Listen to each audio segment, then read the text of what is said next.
The story begins by asking if we believe in destiny. Then, in the next moment, it shows a woman face to face with death. Everyone there is fleeing from the monster, but they realize there is no way out. So, they decide to hide behind rocks. A little girl prays not to be found by that sinister creature. Even so, the long-necked monster appears in front of her, ready to take a bite. Another one for Vasco. Our hero, unfortunately, can only watch because he is at the beginning and still a coward. So, he will try to survive 5 minutes to level up. But that is not an easy task. We discover that his name is Jiangkai and that the land became this way after 2 planets called demon stars appeared orbiting nearby. Due to the appearance of those, the plants and animals of the earth began to turn into monsters. And human technology was unable to prevent the destruction that would be caused. A large part of the population, during that period, began to be wiped out, but the humans who were saved managed to find mysterious portals. And it's the whole story that everyone knows. They return stronger and make money. But returning to our hero, we see that he might become a pancake before becoming a hunter. After eliminating everyone, only the MC is left to zero out the HP. But he won't let himself be defeated so easily, since his family had to work twice as hard as they already had to send him to the demon star.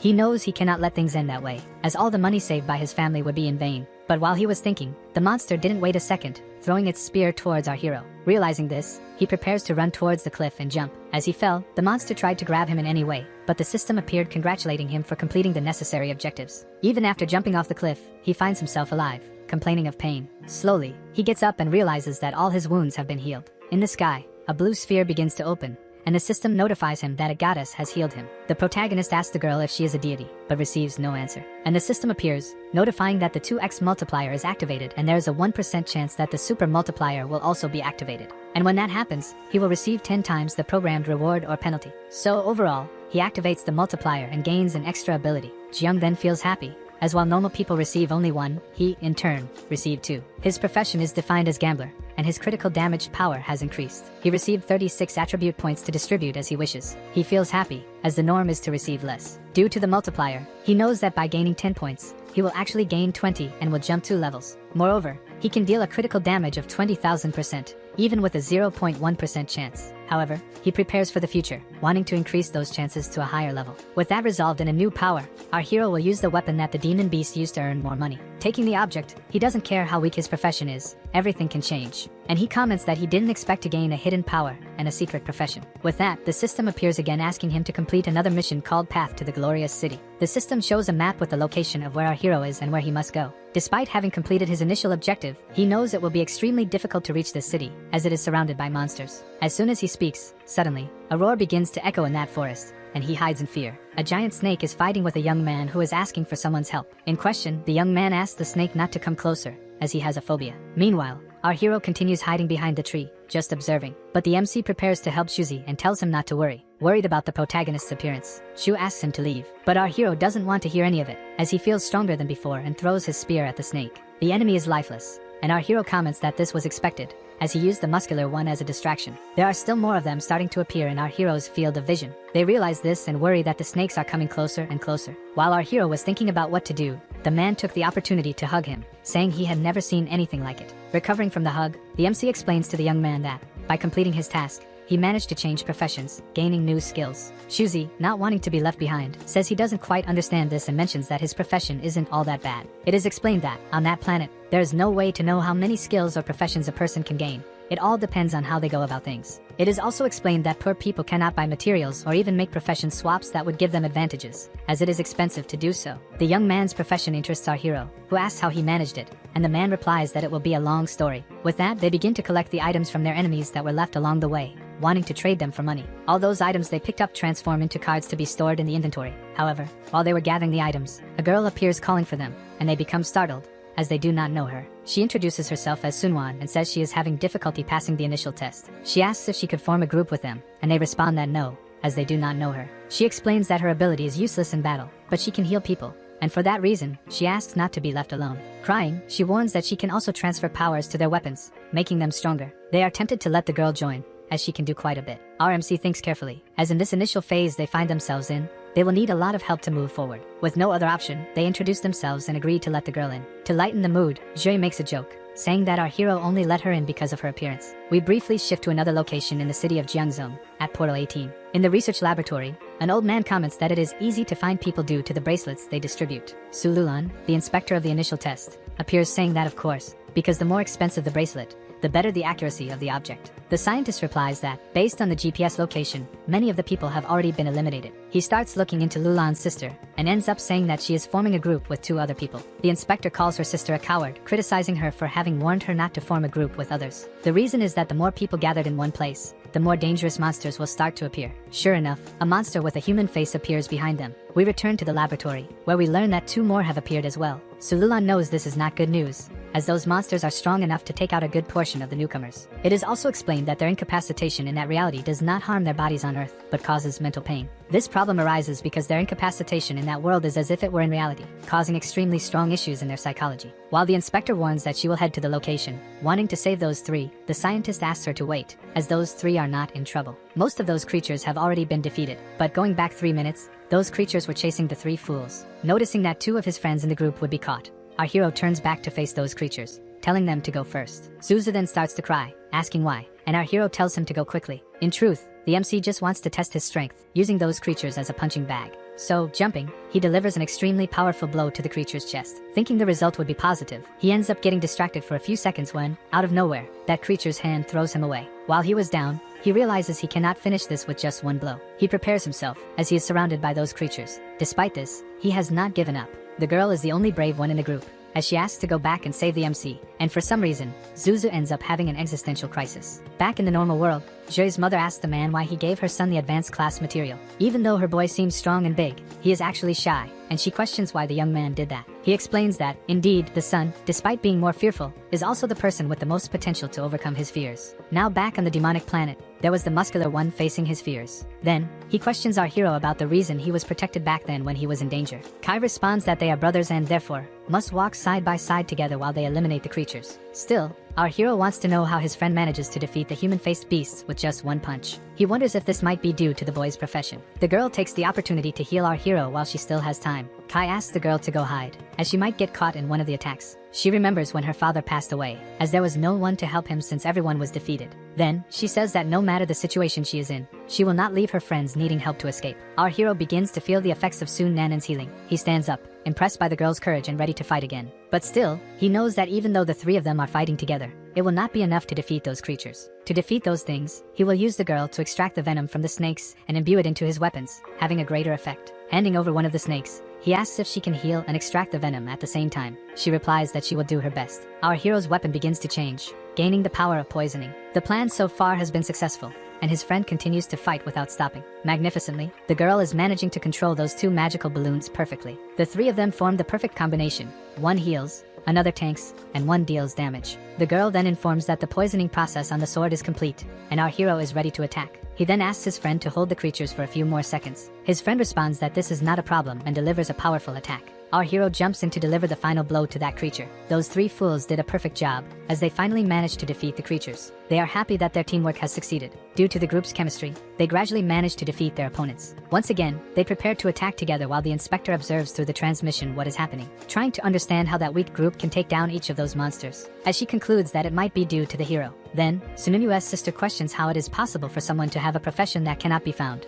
asking if our protagonist is a good person. Finally, Prota's group managed to eliminate all those monsters, thus collecting items for sale. They celebrate their victory, despite the great fatigue they are feeling. Wanting to rush the quests, the healer advises them to finish the mission quickly. Juzi also thinks they should do that, but the hero warns that there is no reason to hurry. The reason not to rush to the end is that if they place among the top 3, they will earn rewards from the army. By defeating a good portion of their enemies, it will result in higher gains, as they have the skills for it. The other 2 then agree with what the MC is saying and, therefore, decide to do infinite farming. A few hours passed after they decided to farm. Juzi is surrounded by snakes, asking our hero if this method will really work. On a branch, our protagonist tells him not to be cowardly, as he has the profession of a martial artist, and is also strong. Moreover, they have a healer on the team to help them at any moment. As things work this way, the boy gathers courage to finish off his opponents again. In addition to the protagonist, Kai is also helping him with the remaining ones, and by defeating those snakes, he finally reached level 10. He knows that, due to the rules of the demonic planet, only he will gain the experience, as he is the only one with the fighting skill. For his group, it was left only to choose to let him wipe out the monster race, and then let him level up first. After a hard day of infinite farming, Kai finally managed to hit 100 in experience, leveling up his skill and also activating double XP. He celebrates, as after a day of farming, he managed to level up. His friends approach him and congratulate him, asking what he will do with the attributes. Then, our hero explains that, due to leveling up, he gained 20 attribute points, accumulating with his other 56. For some reason, his friends, upon hearing this, become frightened, as it is not common for someone to have so many attribute points. While the muscular one has 26 attribute points, the healer girl has only 12, being the only one with less. Trying to make it more understandable for both, our hero explains that this is due to his profession, which allows him to receive double the reward. Sun-won congratulates the protagonist, saying that despite the risks of his profession, it is also good. Meanwhile, Shuzi tries to think of a way to improve his martial arts. However, while they were talking, the previous portal begins to open again. The same goddess as before appears in the location to talk to our hero. With the arrival of the deity, our hero now has another skill obtained by reaching level 2. The healer and the muscular one are impressed with our hero's abilities, as this is not normal. One of the rewards given to our hero by the deity was the ghost hand. It allows the item to be thrown, having 20% penetration. However, if the user throws an item card, except for those for sale, its power will be increased by 200%. Along with an increase in magic consumption. One of the other skills gained was the concentration of the ghost eye. It allows for an increase in visual range and tracking ability. Our hero is happy with the skills gained but comments that he still doesn't know how to use them, even though his profession is extremely suitable for him. 2 days later, the protagonist group is getting stronger. The scientist approaches the inspector and says it is satisfying to see that her sister is alive. This makes her extremely angry as she questions what he is trying to say with that. Despite the young man's words, she sets that aside, commenting that with our hero in the group, they have some chance of survival. As she spoke, someone with heavy footsteps appeared in the area. A guard appears, telling them to stay alert, as the training for the newcomers will become more dangerous. This completely frightens the team of scientists. Someone in the background says that this problem only occurred because people from other countries invaded the training area of the newcomers. It is then revealed that the person who gave the orders is Wei Yang, the supreme commander of that nation, and he asks everyone to prepare. The inspector, frightened, asks if he is serious, and he rudely replies that if it were a lie, he wouldn't have any reason to be there. The reason she is anxious is that the people from this country can hinder the development of other countries. Basically, they have the ability to enter advanced areas and thus wipe out the newcomers who are trying to advance in the test. Moreover, they use their skills and training to torture and corrupt the newcomers. It is explained that their goal is simply to make these newcomers who went for training give up and never enter the demonic planet again. She gets angry and slams the table, as her sister is in that dangerous place and is still weak. It will not be possible to resist those dangerous guys. The commander asks everyone to prepare for psychological counseling, as this time there may not be any newcomers left. The hero's group walks through the forest, aiming to find more monsters. It is when, suddenly, they hear something coming from behind him. Shuzi turns around and wonders what is wrong, when suddenly, our hero draws his weapon, saying that there is something there that worries him in a certain way. Still, the other two cannot understand, saying that it is obvious that there is nothing there. But Jiangkai refuses to accept his friend's words and then activates his tracking skill, observing and throwing his weapon towards what he saw.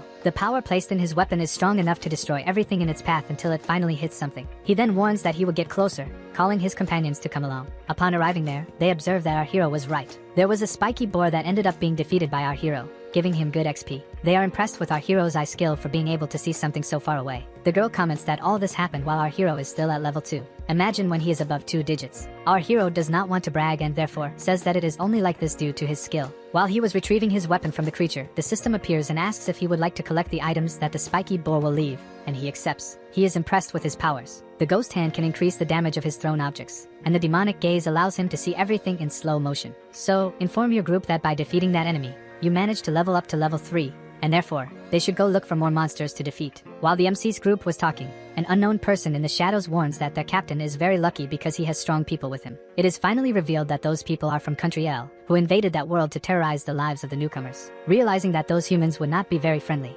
Kai steps forward and asks who they are. One of the guys starts to draw his katana, telling them not to be afraid, as they are not bad people. A few more people also come out from where they were hiding, saying they came to play with them. Jiang and his friends, who had already been surrounded by the enemies, see another one emerging from the water, saying that their boss has only one goal this time. The masked figure appears, stating that his goal is to make all the newcomers feel pain. However, upon recognizing who that person is, the healer warns about the danger they will bring to their group. Still not understanding, the MC asks her for a better explanation, but the girl responds that there is no time for that. The number of enemies is large, and our hero is scared.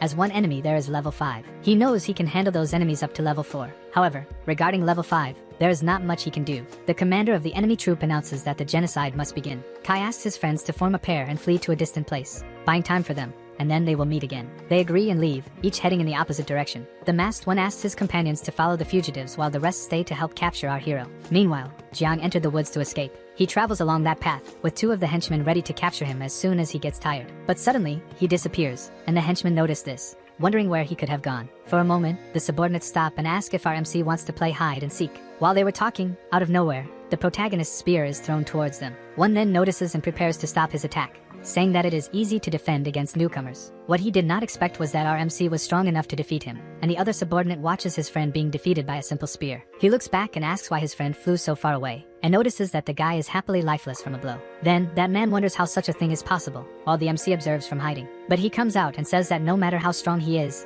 our hero will defeat them. To check the protagonist's stats, the guy opens the system, questioning how it is possible for someone like him to take down his level 3 friend. Even he does not know, as our hero has 56 attribute points, while he, a level 3, has only 45. He was standing at the right spot for the protagonist, and he was thinking about how that was possible when suddenly, our hero attacks him. Standing in front of the bodies of his adversaries, he says that this was part of his plan, as he wanted to test his abilities. Again, that celestial deity appears to the protagonist, informing him that he will be able to loot the experience from the opponent. Then, it is explained that, due to the demise of those 2, our hero can loot up to 100 XP from each one. He is happy to discover that he can take down people and receive more XP than if he took down monsters. Thus, he chooses to steal the 100 XP from each of those corpses, and the system then notifies him that he has finally leveled up to level 3. And picking up some items left by the deceased friends, he celebrates that he now has 76 attribute points, in addition to being at level 3. While the MC was doing well, Jue and Sunnunan were struggling to stay alive. For these 2, all they can do is listen and watch their adversaries mock their weakness. Unfortunately, they are surrounded, and the only one who can fight is down, with serious injuries. Using her powers, the pink-haired healer asks the muscular guy if he thinks Kai will come back to help, and he replies that yes. Fortunately, those 2 served as a distraction so that the MC could get closer without being noticed. The enemies were in a hurry and, therefore, decided to finish off those 2 quickly. However, they did not expect the Prota to emerge from the trees. His friends, upon seeing each of their adversaries on the ground, are impressed and happy to be alive. The leader orders the person who is taking down his subordinates to appear and fight him face to face. Little does he know, this will be the worst choice of his life. He still thinks that the person he is fighting is someone who received a way to cheat to be in the novice area. Therefore, he decides to flee. Sunnunan even notices the guy running away, but doesn't understand why. But for our MC, reasons are unnecessary, as he is filled with rage since his friends almost signed a contract with Vasco. Then, Kai throws his spear with more force and much more precision, hitting the young man squarely in the chest, who falls to the ground completely defeated. Thus, the protagonist appears and asks how Razanya is, and she replies that she is fine, but cannot say the same about her friend, the muscle guy. The poor guy is all bruised, but he is happy to see that his friend has returned to help them. Due to the severe injuries he has, he falls to the ground, asking his friends to move on without him. It was not supposed to end this way between them, but in the state the young man is in, it likely will. The poor girl cries, and our MC only feels the sadness of not being able to do anything to help his friend. In the moment of sadness between them, our hero throws a young man onto Kbam, finishing off his friend once and for all. However, Kai explains that by taking the life of an explorer, you gain XP, allowing you to gain extra life, in addition to your damage being healed. Then, they have a brief dialogue about what to do, but our hero asks his friend to deal some damage to the man quickly. Thus, only happiness remains in knowing that he will be able to do the same, while the captured one laments. Before doing what is necessary for them, they like to play an extremely healthy psychological game with their enemy's mind. In the laboratory of Country L, there is a panic among them due to the cruelty they have experienced, by irony of fate. An officer questions how such a feat is possible coming from the city of Xingyao, wondering if they have discovered a new profession that allows them to cheat. Now, in the Xingyao Research Center, they are also worried, as in the report sent by Nunan, they found the assassins of the mist. Moreover, the officer recalls that he warned them to prepare for the worst. However, the researcher says they misunderstood what he meant, as the report indicates that Nunan and his team are well and stronger than before. Thus, the words spoken frighten the 2, who wonder how it was possible, questioning the fact that the enemies helped them level up. Then, that man responds by saying that she and her group defeated the enemies of Country L, leaving the officer in shock, who even dropped his tea and asked to see the data sent by the healer girl. Upon starting to look, he realizes that everyone is level 3, except for the MC, who has an unknown level. The inspector at the location responds by saying it is impossible for her sister and the martial artist to deal that much damage to someone, leaving only the MC. The gentleman says that his intuition suggests otherwise, but he cannot comprehend why Kai's level and profession are still unknown. With that, the optometrist responds that, according to the server, the reason is that the hero is using an ancient measuring artifact, thus complicating their ability to gather information. Additionally, the Supreme General finds all of this interesting and orders them to pursue information regarding the protagonist, wishing to see him soon. Putting all that talk aside, the guys take the opportunity to be happy for a moment, as they have gained new professions and skills. Possibly, the healer benefited the most, as she gained the ability to make people even stronger than they already were. And she also makes a good impression on our hero, who comments on being expected for this type of profession. Furthermore, the muscle guy takes the chance to ask if he is already strong, but Kai responds by saying that the guy is still level 3, while he himself is already level 4, which ends up scaring the muscular one, who gets angry for not leveling up enough. Moreover, the healer says it is impressive, as our hero has attribute points similar to those of level 8 people. As a good boy, he takes the opportunity to explain that, after defeating the weaker enemies and stealing their XP, he moved on to the higher level ones. Again, the muscle guy is angry for being weak, while Su takes the opportunity to ask what they will do now. Our MC responds that, while defeating one of the captains, he ended up discovering that there is another group of enemies to be defeated, and for that reason, they set out to hunt them down. After half the day has passed, the remaining clandestines were looking for more newcomers to toy with, while mocking the team that was completely torn apart. The captain of that team asks them to stop the games and focus on guarding, and again they scoff, saying that there is no one strong enough there. But there is someone strong enough to face them, and that person is hiding, analyzing the movements of the enemies. However, the muscular one questions whether our hero really wants to face 9 level 5 people. Kai responds that they shouldn't worry about that, as he is stronger now and can protect his team. Without giving his colleagues a chance to say anything about it, the MC charges forward, saying he needs to make the first strike. The captain notices someone approaching and warns his companions to be careful. One of the subordinates activates the system and sees that the person coming towards them is only level 4, and for that reason, another responds that they were lucky to find someone. The captain also comments that this discovery was incredible for his gang, and immediately orders everyone to capture whoever is coming in their direction. However, the one who ends up being frustrated is the protagonist himself, who expected his enemies to break their attack formation after a few minutes of battle. Basically, his plan consisted of drawing the enemy's attention and making Kbum use his strongest move when the guys were distracted. And due to the formation that the clandestines use, Shu cannot attack incorrectly, but that will not stop our hero from finding a way to resolve this. Having finally found a solution to end this, one of them is to activate his power to the maximum level. So, upon activating his ability, he runs towards the opponents, who end up getting startled and asking why our hero is running towards them. As a good extra, the guy asks where our hero is running and if he even knows what he is doing, while launching an attack. Even injured, Jang Kai tries to get as close as possible to the guys to then deliver the attack that will help him win this battle. However, the guys further disrupt his plans, gathering all in one place, but that will not be enough to stop the protagonist. He manages to dodge all of them without being hit even once. Still, the extras ask what he is planning to do. They only question how a level 4 person can dodge all of them, who are level 5 and above. Meanwhile, the masked one pulls up the panel to see and talk to his captain, warning that something is wrong. Then, he informs his superior, saying that he couldn't make the initial detection of our hero's abilities. However, he managed to discover one of the attributes related to agility, and it revolves around 30, thus frightening the extra captain. In addition to him, the others are also impressed, as most have around 20 attribute points. With this, the enemy captain begins to think that something is wrong, as it is difficult for the state-of-the-art watch to mismeasure someone. So, he quickly orders his henchmen to leave there faster, as everyone has been deceived about who the protagonist is. Upon realizing he has been discovered, Kai calls them all idiots, as they found out too late to stop him, or even flee from him. It may be too late for him, but that man will try to escape from the protagonist at any cost. However, our hero responds, landing a blow and saying it is too late to do that. Once again, all that is left for Beta is to fall to the ground in pieces, as he is on a different level from our hero, compared to strength. Our Prota asks who the next extra is. However, he does not let his enemies respond and begins to attack all at once, with hatred and fury. Wherever he passes, he leaves all his enemies fallen and sighs in relief, as he managed to defeat them without getting hurt or having much trouble. While his friend asked what kind of caged beast that was, he simply observes the system notifying and congratulating him for reaching level 5. The healer is impressed with the MC's strength, but reminds him that in the initial test, only reaching level 5 is allowed. His muscular friend questions whether that is the allowed ceiling for everyone. Our hero responds nonchalantly, saying no, and that they should actually hurry to finish off the remaining extras. When asked what to do now, Junkie Guy responds that he will lead his group to have their turn to gain experiences and level up. Once everyone has gained enough points and leveled up, they will go for the final mission. The muscular one celebrates, along with the healer, as it will finally be their turn to become strong. Our hero comments to his group about being close enough to the finish line and therefore, they should gain plenty of experience points. However, they must be careful, as strong monsters appear when, suddenly, they hear something that frightens them. Some bodies of monsters with human faces were lying on the ground. The hero's group, hidden behind the trees, questions the injuries they are seeing.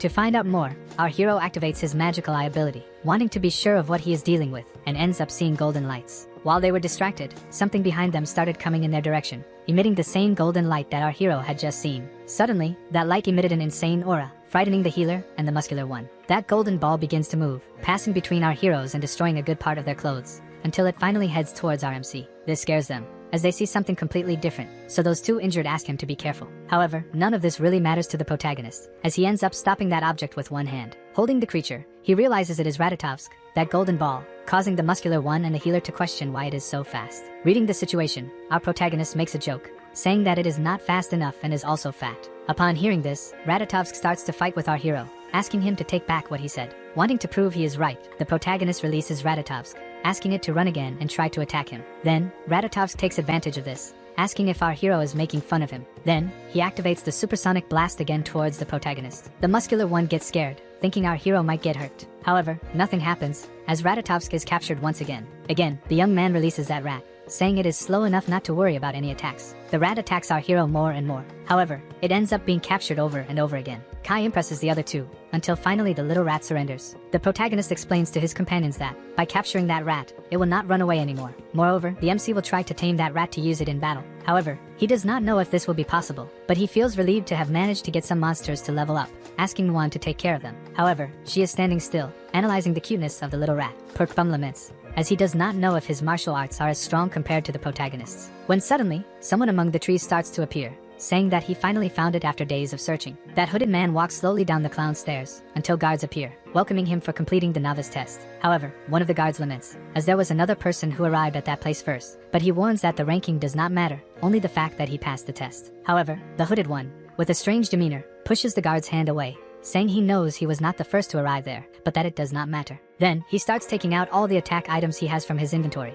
The guards are perplexed, as they know it is possible to exchange undead cards for experience, and ask how he was able to kill so many monsters. It is at this moment that the young man finally reveals who he is. He introduces himself as the master of the Huang family, saying he is a member of the highest rank. His name is Huang Ye. This leaves the guards in shock, as they know that this young man's family is at the top of the city of Xinjiang. Moreover, one of the guards comments that he might be in the top 10 among all in the test. Huang Ye celebrates, saying that this day will be marked in history, as he will take first place in the novice test. Then, he shows his true face, asserting that the entire demon planet will belong to him. Meanwhile, our hero and his group walk through the forest, trying to find more monsters to hunt. Something strange happens. They have been walking for quite some time, but they are not getting closer to the end. Our hero thinks that the reason they are not finding anything is that they are carrying the rat, which has a strange aura capable of driving the creatures away. However, while they were distracted, something starts growling in front of them. A monster with sharp, enormous paws appears, leaving our MC apprehensive. It was a pack of shadow wolves. Moreover, the pack leader is present, shocking the group with what could result from that battle. Thus, they consider surrendering. Kbum is the first to give in to fear, saying that no rookie had ever been able to defeat shadow wolves before. However, for the protagonist, this is not a reason to run with his tail between his legs. Still, he acknowledges that it will be extremely difficult for Jue and Su to fight. They only had to come up with a plan for the two to escape first, while he would stay behind to fight the wolves. As Kai runs toward the pack, he asks his group to work together to survive. Kbum is the first to use one of his ground attacks to delay the wolves. This attack allows the MC to advance through the creatures without taking any damage. Then, he asks Sunwon to use her ability to add poison to her sword so he can fight. Our hero throws his spear in hopes that his attack will succeed, but the wolf manages to repel it, causing no damage to him. This astonishes the three, especially our hero, who questions why his spear did not penetrate the wolf. Thus, the pack leader growls, causing all the other monsters to charge at the protagonist's group. While Su and Kbum do everything to survive, they end up asking Kai if there is another way to win this battle. But while fighting the leader, the MC knows he cannot simply get past that defense when he accidentally wakes up Ratatovsky. First, he tries to understand what is happening when he realizes that the wolves are to blame for waking him up. While the boy does everything to survive, the little mouse becomes extremely irritated, unleashing its fury and attacking those creatures. Wherever it goes, a bite is left behind, and that is when Kai realizes that the little mouse has caused damage to the pack leader. Then, he activates his ocular power to make sure of what he is seeing. Once he confirms that the attack worked, he feels happy because now there is a way to deal damage. Thus, he prepares to attack again, knowing that the perfect defense is not so perfect after all. Then, he charges at the wolves, attacking all while throwing needles to cause even more damage. Again, he feels happy because, as he thought, attacks in this manner would yield results. However, he knows he cannot keep his power activated for too long. So, to finish everything at once, he raises his strength level even higher, which astonishes his companions, as Kai will be able to defeat the Wolf King. Thus, the system appears and congratulates our hero for defeating such a strong creature in the training area. After the calculations, it concludes that this was expected, as he dealt enough damage to score a critical hit. Moreover, after the defeat of the pack leader, the remaining wolves begin to retreat gradually. But defeating one is not enough, so he asks his friends if they can handle another round of little wolves, to which they respond affirmatively. Then, charging at what remains, he warns that it will be easier this time since the strongest among them has been defeated. With that, Kbum asks Kai not to let any of those monsters escape,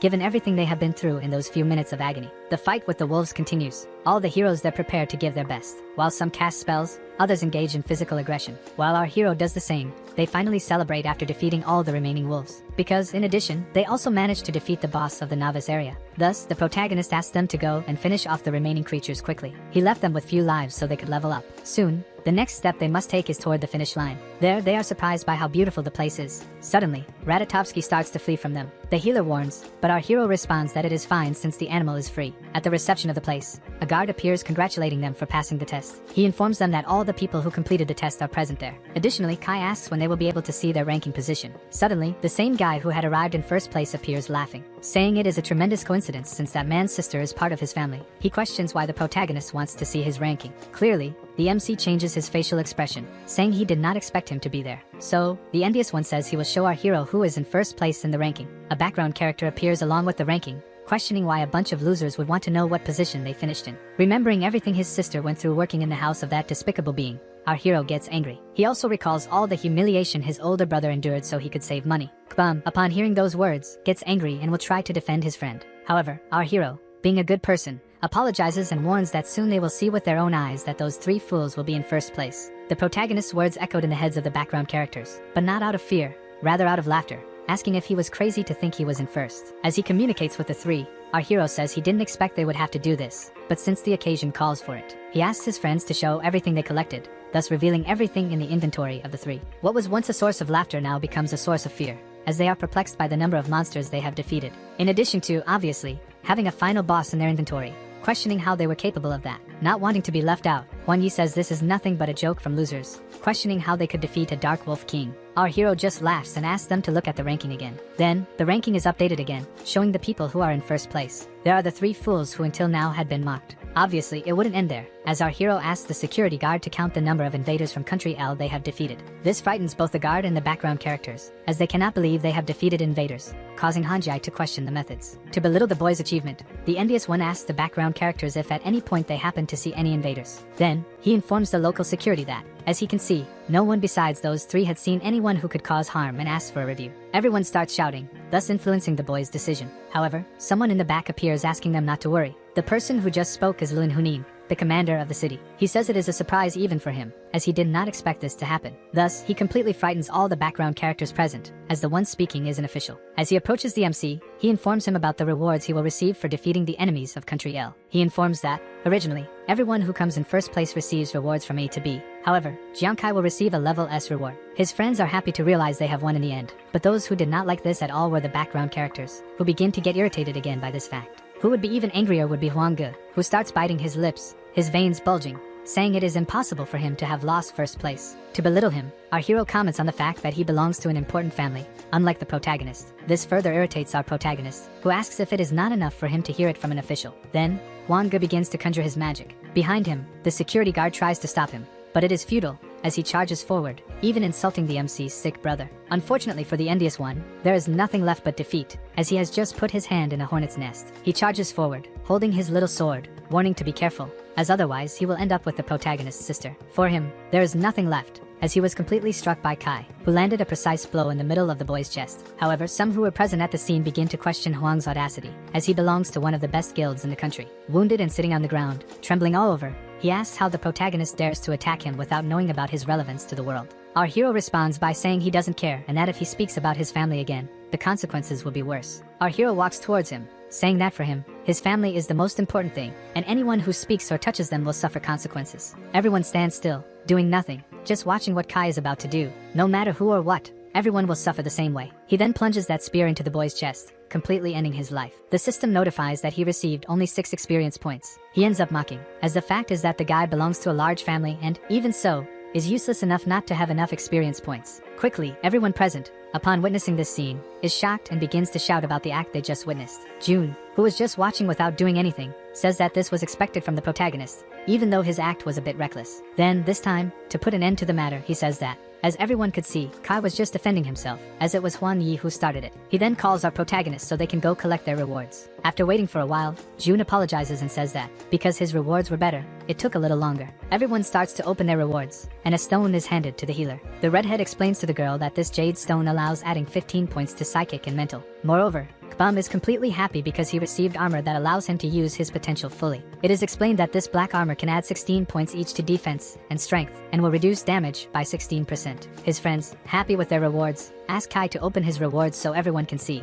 Upon opening, he is astonished by what he sees. They are daggers. However, it is not possible to access the information about the reward, as they need a special card for that. Thank God. Lu Jun has a rabbit and will give it to our hero so he can identify the daggers. The weapon our hero received is known as the Ninth Tribulation. It allows an increase of 9 in strength, as well as penetration and agility. Obviously, it also has a special effect, but unfortunately, the reward received by the protagonist is not as trivial as expected for an S rank. Thus, his friend asks if there is a possibility of exchanging the equipment for something better. Lu Jun replies that he can help, but Kai responds that it won't be necessary, as he would like to keep the reward he received. But fortunately, he already knew that this weapon had been made for him, because the damage he would take would be proportional to what he could cause, thanks to the special abilities. The problem is that his critical damage ability is quite low, but the Ninth Tribulation increases this by 10%. Since our hero liked what he received, he decided not to exchange it. Additionally, Lu Jun warns that since the 3 of them completed the initial test, they can return to Earth if they want. He also says that soon someone will come after the protagonist, wishing him good luck and asking him to be careful when he returns home. Back in the city of Shenjiu,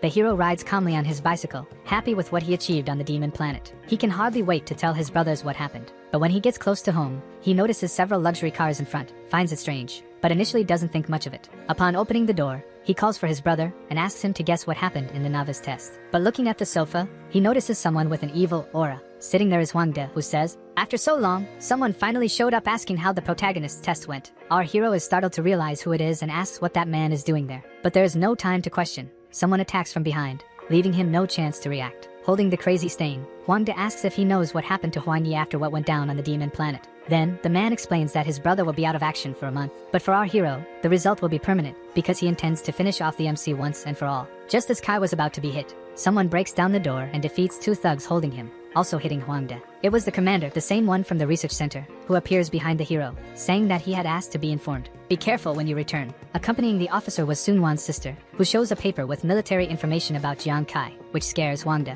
With a serious look, the Supreme Commander states that they only came there because they had matters to discuss with our hero. Meanwhile, Kai tries to recover from the beating he took and wonders why the officers are after him. After the appearance of the 2, fortunately, the bald guy ends up being arrested and taken to the police station. Returning to the protagonist, he thanks for being saved, but not understanding anything, asks why the 2 showed up. The commander replies for him to stay calm because everything has a reason. One of them is that the hero helped Sun Wan and Kbum perform well in training, and because of that, they were called to the army. Now, they came to do the same with him, since he gained a new profession. The girl explains that, on the demon planet, there are various professions, but many of them end up being weak. With Kai, it was different. By managing to change professions, he ended up getting one that is extremely powerful. For this reason, they ask if he would like to enter the military field and assure him that they will not force him into anything. But they also make it clear that they know about his family's situation, both his sisters and his sick brothers, and that they can offer help with that. Even knowing his siblings' condition, Kai tends to refuse because he thinks differently. He remembers that when new professions emerged, the military also showed interest, but in the end, they completely discarded the people. So, he questions what the military has done to help those who were left behind for starting with a good profession that ended up becoming bad. In the end, he thanks them for their help but reminds them that he cannot forget that the Huang family could also act against him. Even so, he reinforces that they are a family and have never trusted their fate in the hands of others, something that has never changed in his life. This makes the girl question, since the protagonist's new profession could bring hope for humanity. But he replies that he only wants to keep his family safe, away from any harm. Knowing the weight of the protagonist's words, the commander asks his subordinate to calm down. Then, he reminds Kai about the little time his older brother has left to live. For this reason, he proposes a bet. By the end of the month, the military will continue to protect his family from the Huang family. If Kai can gather enough money to pay for his brother's surgery, the general agrees that he will not have to join the army. But if he cannot, he will have to enlist, because then the military will cover his brother's treatment. Our hero smiles and promises that if the general wins, he will fulfill his part. Knowing he cannot stay idle due to the bet, he decides to return to the demon planet as soon as possible. He also thinks of a way to get his brother out of the house, as the place is no longer safe, needing to buy a new residence. Kai knows he cannot hesitate because now the work is harder, so he resolves to return to the training area for newcomers. And he realizes that to earn more money, he needs to join a guild, since most monsters are very powerful, and he cannot do this alone. Upon arriving at the establishment, he greets the attendant and asks to join a team, but the girl recognizes him and informs him that it is not possible. This is because his name is on a blacklist, as he attacked the Huang family, and because of that, he cannot join any group. Meanwhile, several teams gather ready for the hunt, and the hero can only lament not being able to join any, even after trying in various places. In the midst of his sadness, someone calls him from the back. It is Hu Nun, a seer. She says she can point out the best place for him to hunt monsters and earn money, but this information costs $100. Our hero does not like being bothered and replies that he is an atheist, does not believe in that kind of thing, turning his back to continue on his way. The girl tries to insist, asking him not to leave and to listen to her offer. Upon hearing that it would be free, Kai turns back, overjoyed, saying that it is never too late to change his mind. Hun Yen gets angry, realizing that he only returned because he heard the word free. Even so, she pulls out a kind of book from a portal and begins to cast her magic on it. Then, she reveals to the hero a crisis he will face in the future and warns that if he does not want to get involved in this, he should go to the Valley of Kings. In any case, the girl's words lingered in our hero's mind,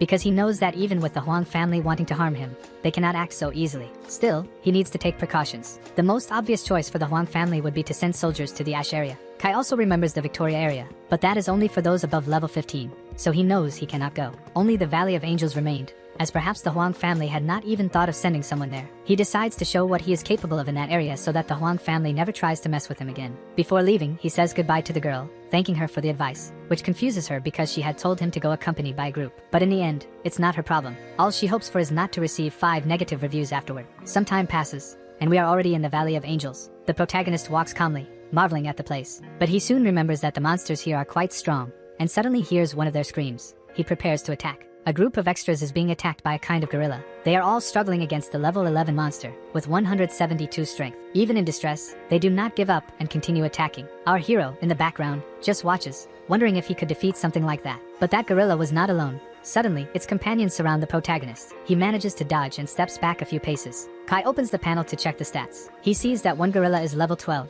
another is 13, and the strongest reaches level 14. Meanwhile, the extras celebrate having defeated one of the gorillas. The bald guy in armor comments to the commander that they are strong because, even at level 10, they managed to defeat a level 11 monster. But while he boasts, in the background, a much more intense battle is taking place. They are startled to realize that someone is fighting against 3 of those monsters, the same ones that almost finished them off. Our hero wonders if he accidentally entered their territory. Quickly, he asks if they are not going to help the guy who is fighting. But the captain responds by calling the group idiots, saying there is no way to face 3 of those creatures since they almost died just to defeat one. But for Jiang Kai, it doesn't matter if he is alone, in pairs, or in threes, he manages to take down one of the monsters while still boasting. This leaves everyone there stunned, as they just saw someone defeat a level 12 gorilla in a matter of seconds. Without wasting time, he changes the course of his run and charges at the other gorillas, who are caught off guard by the attacks. Result, another one is defeated. This time, he celebrates even more because he only used the 10% critical damage that his weapon has, without needing to activate anything extra. But there is still one left, and this last one is level 14, which makes the captain shout, asking if Jiang Kai can really finish off that beast. Holding 3 daggers of fate, Jiang knows he is at his physical and mental limit. If he doesn't resolve this soon, he won't be able to move anymore. He throws the 3 weapons, which fly straight at the monster and hit their mark. It worked, and another enemy was defeated. With the situation resolved, there isn't much left to do. Our hero decides to go somewhere else. Now that he has 3 daggers from the monsters, he just jumps and leaves. The captain, who until then had only been watching and admiring, still tries to strike up a conversation and even create some kind of bond with him. But he also questions why no one went to help. But fate changes quickly. Already in Ash Plain, a group of people is gathered. One of them recognizes right away. They are soldiers from the Huang family. And worse, the seer is being held by the neck while they demand information about the hero. Frightened, she can only ask why on earth those humans want to know so much about someone like him. Since the girl wanted to know so much about why those men were after Kai, they explain that they are there because our hero attacked the Huang family. To get rid of those human monsters, she ends up warning that the MC is in the Valley of Kings and that they can find him there. Thus, they release her on the ground and send all the troops to head toward the location. Some allies of the Huang and Yang families comment that our hero is lost,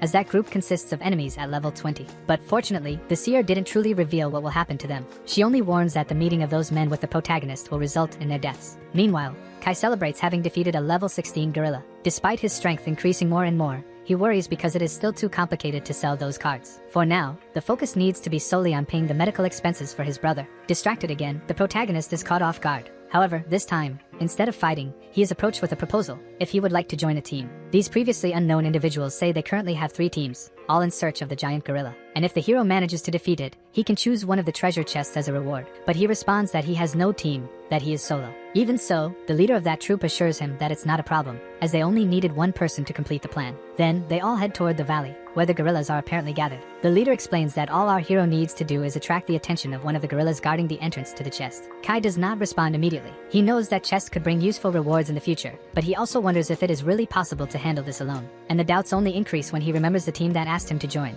They are too strange to trust blindly, and he knows that. Still, fleeing is not an option because that group will not let him escape so easily. So, by accepting the deal, everyone heads toward the monsters, including our hero, who will have the mission of attracting the attention of one of the most powerful. The leader is impressed with the protagonist's skills, but warns his group that, by the end of the battle, he will have one less team to command. The battle in the background continues to intensify. Running away, the protagonist knows that if he were just an ordinary guy, that gorilla would have taken him out a long time ago. But since it's him, no one can stop him. Then, he starts using every strong attack he has until he finally manages to defeat the level 15 gorilla. He is happy, thinking he will be able to take a part of the treasure, but unlike him, the rest are not as strong as they seem and are struggling. Kai comments that he didn't expect it to be so easy to reach the treasure room and that chest must have items worth a lot of money. But while he is distracted, a white liquid starts to drip down his shoulder. This liquid belongs to the final boss, which scares the hero and triggers the fight. This gorilla is completely different because, in addition to being level 20, he is also an earth elementalist. To complicate matters further, he is blocking the exit door,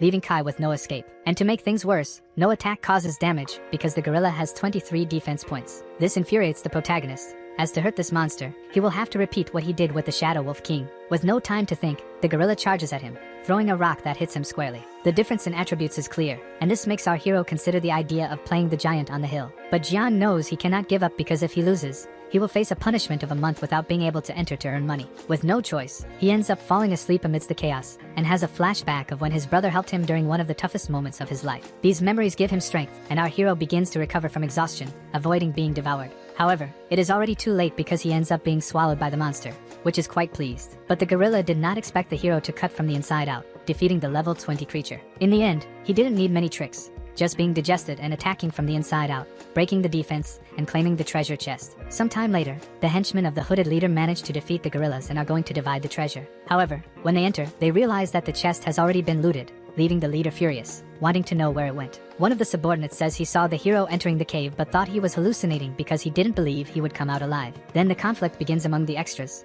as some want payment, while others complain about the wasted time, planning everything. In the end, they realize they were made fools. One day after the escape, the protagonist finally prepares to see what is inside that chest. Upon opening the chest, the protagonist's eyes shine with joy, for inside there are as many monster cores as there are rare equipment he can wear. However, something different catches his attention even more. A pair of gloves he has never seen in his life. When equipping them, he realizes how powerful they are, giving him a slight upgrade in agility and strength. Wanting to test his new equipment, he throws the daggers into the void but notices they have a fiery power embedded in them. It is explained that, on the demon planet, there are various types of flames. Some are special, while others are quite common. This causes a certain disappointment, as he thinks the power of the gloves is useless. Soon, he is surrounded again by gorillas, this time all level 18. His bad luck is so great that these monsters only appeared because he decided to try out the gloves. He tries to repeat the same tactic he used against the local boss, but this time it doesn't work. The system notifies him that it is impossible to use that type of penetration, causing 0 damage. Surrounded on all sides, he has no choice but to flee, as the gorillas advance simultaneously. Suddenly, the creatures begin to catch fire in different parts of their bodies, making the hero think that the attack had worked. The small flame starts to spread,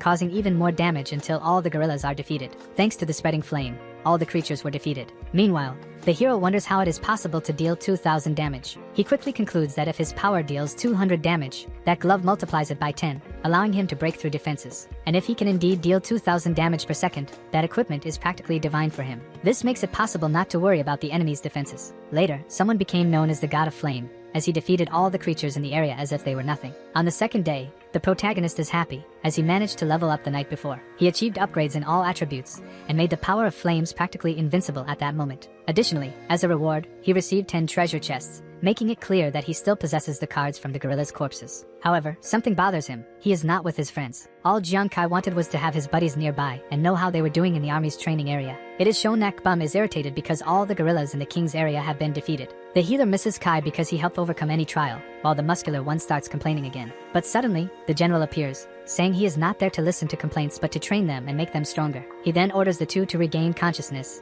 and go back to searching for creatures. But nothing changes the fact that both continue to miss their friend. 3 days have passed, and some people are gathered, commenting that they can only find common black monkeys. One of them finds it strange how easily they order the killing of others as if it were nothing. He explains that days ago, he saw someone defeating 3 incredibly strong monsters as if it were nothing. But the information is downplayed, as they say those were low-level monsters, until the man shows a picture of the protagonist. The blonde-haired boy then responds that, coincidentally, it was precisely about him that they were talking. These two people are part of a group of assassins sent to defeat the protagonist, and ask them to stop joking around. The blonde tells them to go see for themselves what that man is capable of. This irritates the other, who does not believe that Kai is that strong, causing discomfort in the group that already knows it is not a good idea to profane his name. At a nearby camp, some people complain that they cannot find monsters to level up, while the hero is happy because he managed to gather money and level up. But the assassin group sent by the Huang family finds the hero, and shouts that they are there to end his life. All the extras recognize the group called Falcon, belonging to the Huang family, as one of the strongest teams controlled by them. For the protagonist, that is nothing. He simply asks why the Huang family sent them there. The leader responds that they are there because of what he did in the training area for newcomers and that they will not let what happened to Huang Ye, the family master, go unpunished. Quickly, everyone gets into battle position, ready to hunt the hero, who dodges an attack and remembers that it was Ye who started everything. The enemies respond that they do not care about right or wrong. They are just there to defeat the protagonist. The hero replies that if that is the case, he has no choice but to give them what they desire. He throws his flaming daggers at the group, but they barely dodge some attacks. The enemies mock him, saying he is throwing little flames that don't even deal damage. The extras comment that it is shameful to use that kind of power in a fight. But Jian knows very well what that small flame is capable of and decides to just watch his enemies burn from their own selfishness and greed. But as we know, that was not just a small flame. It quickly begins to spread across the leader's body. In the end, there are no witnesses left to tell of the protagonist's deeds, as everyone starts to combust at the same time. However, some extras who were just watching remain alive and will be able to spread the story about the flaming god who walked over the bodies of his enemies. They are in shock and question who that person is, as the Falcon team had players of level 20 and above. Trying to gather more information, they can only see fragments, as the attributes do not appear due to the absurd value that the hero possesses. That is when they begin to call him the flaming god. Meanwhile, the protagonist walks calmly, as if nothing had happened, celebrating having leveled up 2 more times. Suddenly, the goddess of leveling appears, and everyone questions why she is there. She explains to the hero that, because of his attribute multiplier, no one outside can see how much he actually has, since the value is absurd. Our hero thinks this is good, as it means no one will know the real number of attributes, despite his level. He then heads towards the city of Xiangyao, where he informs the attendant that he wishes to sell his equipment. The woman greets him and welcomes him, but inside she is disappointed, believing she would only serve one customer that day. Kai asks for his equipment and collectible cards to be calculated. To that beautiful lady, the hero doesn't seem to have much profit, but she is soon surprised. He shows that he has several cards of the giant black monkey, not just one, but many of them, in addition to treasure chests. The amount of items is so great that it obstructs the girl's view, and he even asks if she can see properly. Kai says he would like to sell all of that at once, which startles the attendant, as she knows that most hunters sell by piece and not in bulk. Still, the girl gets excited and assures the protagonist that she will do everything to calculate all the items as quickly as possible, as well as give him a greater profit. As she begins to do the calculations, they arrive at a total of 180,000 coins from the demon planet. She explains that all collectible monsters yield around 10,000, while treasure chests are worth about 170,000, which makes the protagonist happy, because with 180,000 coins from the demon planet, he will suddenly have 18 million coins in his real world, and that will be enough to cover his brother's treatment. Thus, the hero walks calmly through the city, as he will not need to join the army, in addition to covering all medical expenses. But while walking, his attention is drawn by a girl, the seer, who asks him to wait and talk to her quickly. He then stops and listens to what the girl has to say, first thanking him for his help and then asking to join the protagonist's team. But as a good solo player, he is not interested in groups and turns away, leaving the girl talking to herself. Quickly, she explains that, at first, the military found her power useful, but later discovered it was useless, leaving the girl alone and without anyone. Not knowing the protagonist's personality, she says she can give him her equipment for free, since all he wants is to receive items without effort. The protagonist questions why she no longer wants to return to the demon planet, and the girl replies that she does want to, but cannot because her ability is useless. She explains that, at first, the military thought her profession was powerful, and she rode the wave to reach level 20, but soon they discovered she was not suited for combat. She knows that if she returns to Earth, she will only have to work like a slave, but at least she will be able to survive on her savings. Kai understands the weight of those words, as his family also had to go through similar hardships. The girl further adds that she is the only one in her family capable of supporting everyone, being the final pillar, as she has younger siblings and cannot simply stop. These words echo in the protagonist's mind, reminding him of his older brother, who fought for him and his sister to have a better life. As a farewell, she says that if the hero wants, she can give him her power, but she needs to go to storage first. He introduces himself as Jiang Kai and says that if he meets her again, they will form a team next time, making the girl happy. Shaking and in disbelief, she asks if it's true, and the hero replies that he is a man of his word and never lies. So next time, they will make a lot of money together. Still crying, the girl says she believes his words, as he wouldn't swear something like that lightly, and then runs to hug him. Happy. Back on Earth, Kai is at home telling his siblings that they will never have to worry about money again. His sister, worried, asks if he is doing anything illegal to have that much money, but he explains that all the money he earned was on the demon planet, and besides, she will be going back to school. His brother is also concerned and asks if it was difficult during that time. Our hero replies that it wasn't, and he doesn't need to worry anymore. Therefore, the protagonist announces that from now on, they will have a good life. Thus, they toast to happiness. But while Kai was drinking tea, his phone starts ringing, and the general asks about the bet. The general warns that soon someone will come to the protagonist's house to take him so he can see something and not forget it. On the other side of the city of Shenjiao, a war is happening, and our hero can see the chaos that is pervasive in the area. Then, Commander Wei is asked why he called the protagonist there. But while they were talking, suddenly, a tremor occurs. A giant creature appears in the area, and all the soldiers prepare to fight against it. Wei explains that currently, the explorers of the demonic planet have a water divider, where each has 20 levels, divided into 6 stages. And those powers, for the most part, can only be used there. However, for people who manage to reach levels 81 to 120, they become individuals with extraordinary powers, undergoing a brief change that allows them to use their power on Earth. While the soldiers fight in the background, the commander explains that the power gained by those extraordinary individuals changed the course of history. For the struggle of humanity against the creatures of the demonic planet took a different turn, allowing them to resist for a longer time. Finally, the soldiers proclaim victory over that creature, and our hero celebrates, saying that they are strong. But quickly, the commander shatters expectations, saying that beast was just a common one among all the others. Moreover, to defeat those creatures, they had to sacrifice 2 extraordinary heroes, frightening our protagonist. Obviously, he explains that the fact that humanity is advancing a little does not mean that everything is fine, asking him not to forget the danger that will come. He also fulfills his promise not to let the Huang family touch him, or his brothers. The commander comments on the strange feeling he has been experiencing, as he has been paying a lot of attention to Kai over the days. His intuition tells him that soon the protagonist will become the strongest person to ever step in that city, and that they will soon need his help. Despite this, the commander knows that all the protagonist desires is to protect his family from the chaos. However, it is necessary for someone to rise up to fight and protect the people of the country from those monsters, and that if one day it becomes necessary, he will leave happily. He warns that he will not interfere with Kai's choices, but that if one day his city and country need his help, he should be able to assist. Then, a few days after the conversation with the commander, he returned to the demonic planet. He finds himself thinking about the conversation with Wei. In any case, he must soon forget about it, and be careful on the battlefield, as he will be looking for other monsters to hunt. The system explains that the ghost can only be defeated within a radius of 10 meters, making our hero wonder how he can inflict damage on it. In any case, this creature seems more difficult than the gorilla, and therefore, he must find people to join his team. While he was wandering around the area, he ends up finding who was waiting for him. He wakes the girl, saying he didn't expect her to wait for so long. She responds by saying that she indeed waited long enough and questions if he remembers his promise, to which he replies that he does. She then informs him that, in the meantime, she looked for more people to join the team, as she knew more people would be necessary to defeat the creatures. Our hero agrees. However, he refuses to accept that the profession is that of a drunkard. But unfortunately, what ends up happening is that one of those members is a drunkard, causing our hero to refuse to accept and run away. With that, the girl asks her captain to trust her choice. She informs him that you will work obediently. In any case, Kai was not willing to accept that the boy joined the team. However, upon hearing that he wouldn't have to share any rewards, he changes his mind and allows him to join. And that, from now on, they must follow their captain's lead and become a family. Then, the drunkard questions the protagonist's behavior, and the girl asks him to just ignore it, as the man only got in because he wanted nothing. Still in the Valley of Kings, however, this time in the house where the ghost is located, they prepare to fight against it, but first, they devise a plan. Our hero explains that the ghost is stronger than the gorillas and that they must be careful when exposed, as any loud noise will mean instant death. He also warns that only attacks within a radius of 10 meters can injure the banshee, so they must stay quiet and look for an opportunity to get close. But while he was explaining this, someone called him. He asks the girl to be quiet, but she doesn't understand anything, as she isn't making any noise. Looking around, he realizes where the noise is coming from. It's the drunkard who is saying he found something. At the same time, the ghost senses their location and moves in, desiring an intense battle. He then questions why the girl brought a drunkard into the group, as she claimed he would be extremely useful for defeating the monsters. However, she is lying on the ground, while the two must deal with the ghost's attack. As they are paralyzed by fear, they recognize the strength of that creature, and all that remains is to wait for the end to come. But while they are desperate and afraid, the drunkard wakes up, calling that creature beautiful and moving towards it. On top of the creature, Juan comments on how beautiful it is and that it should let him caress its skin,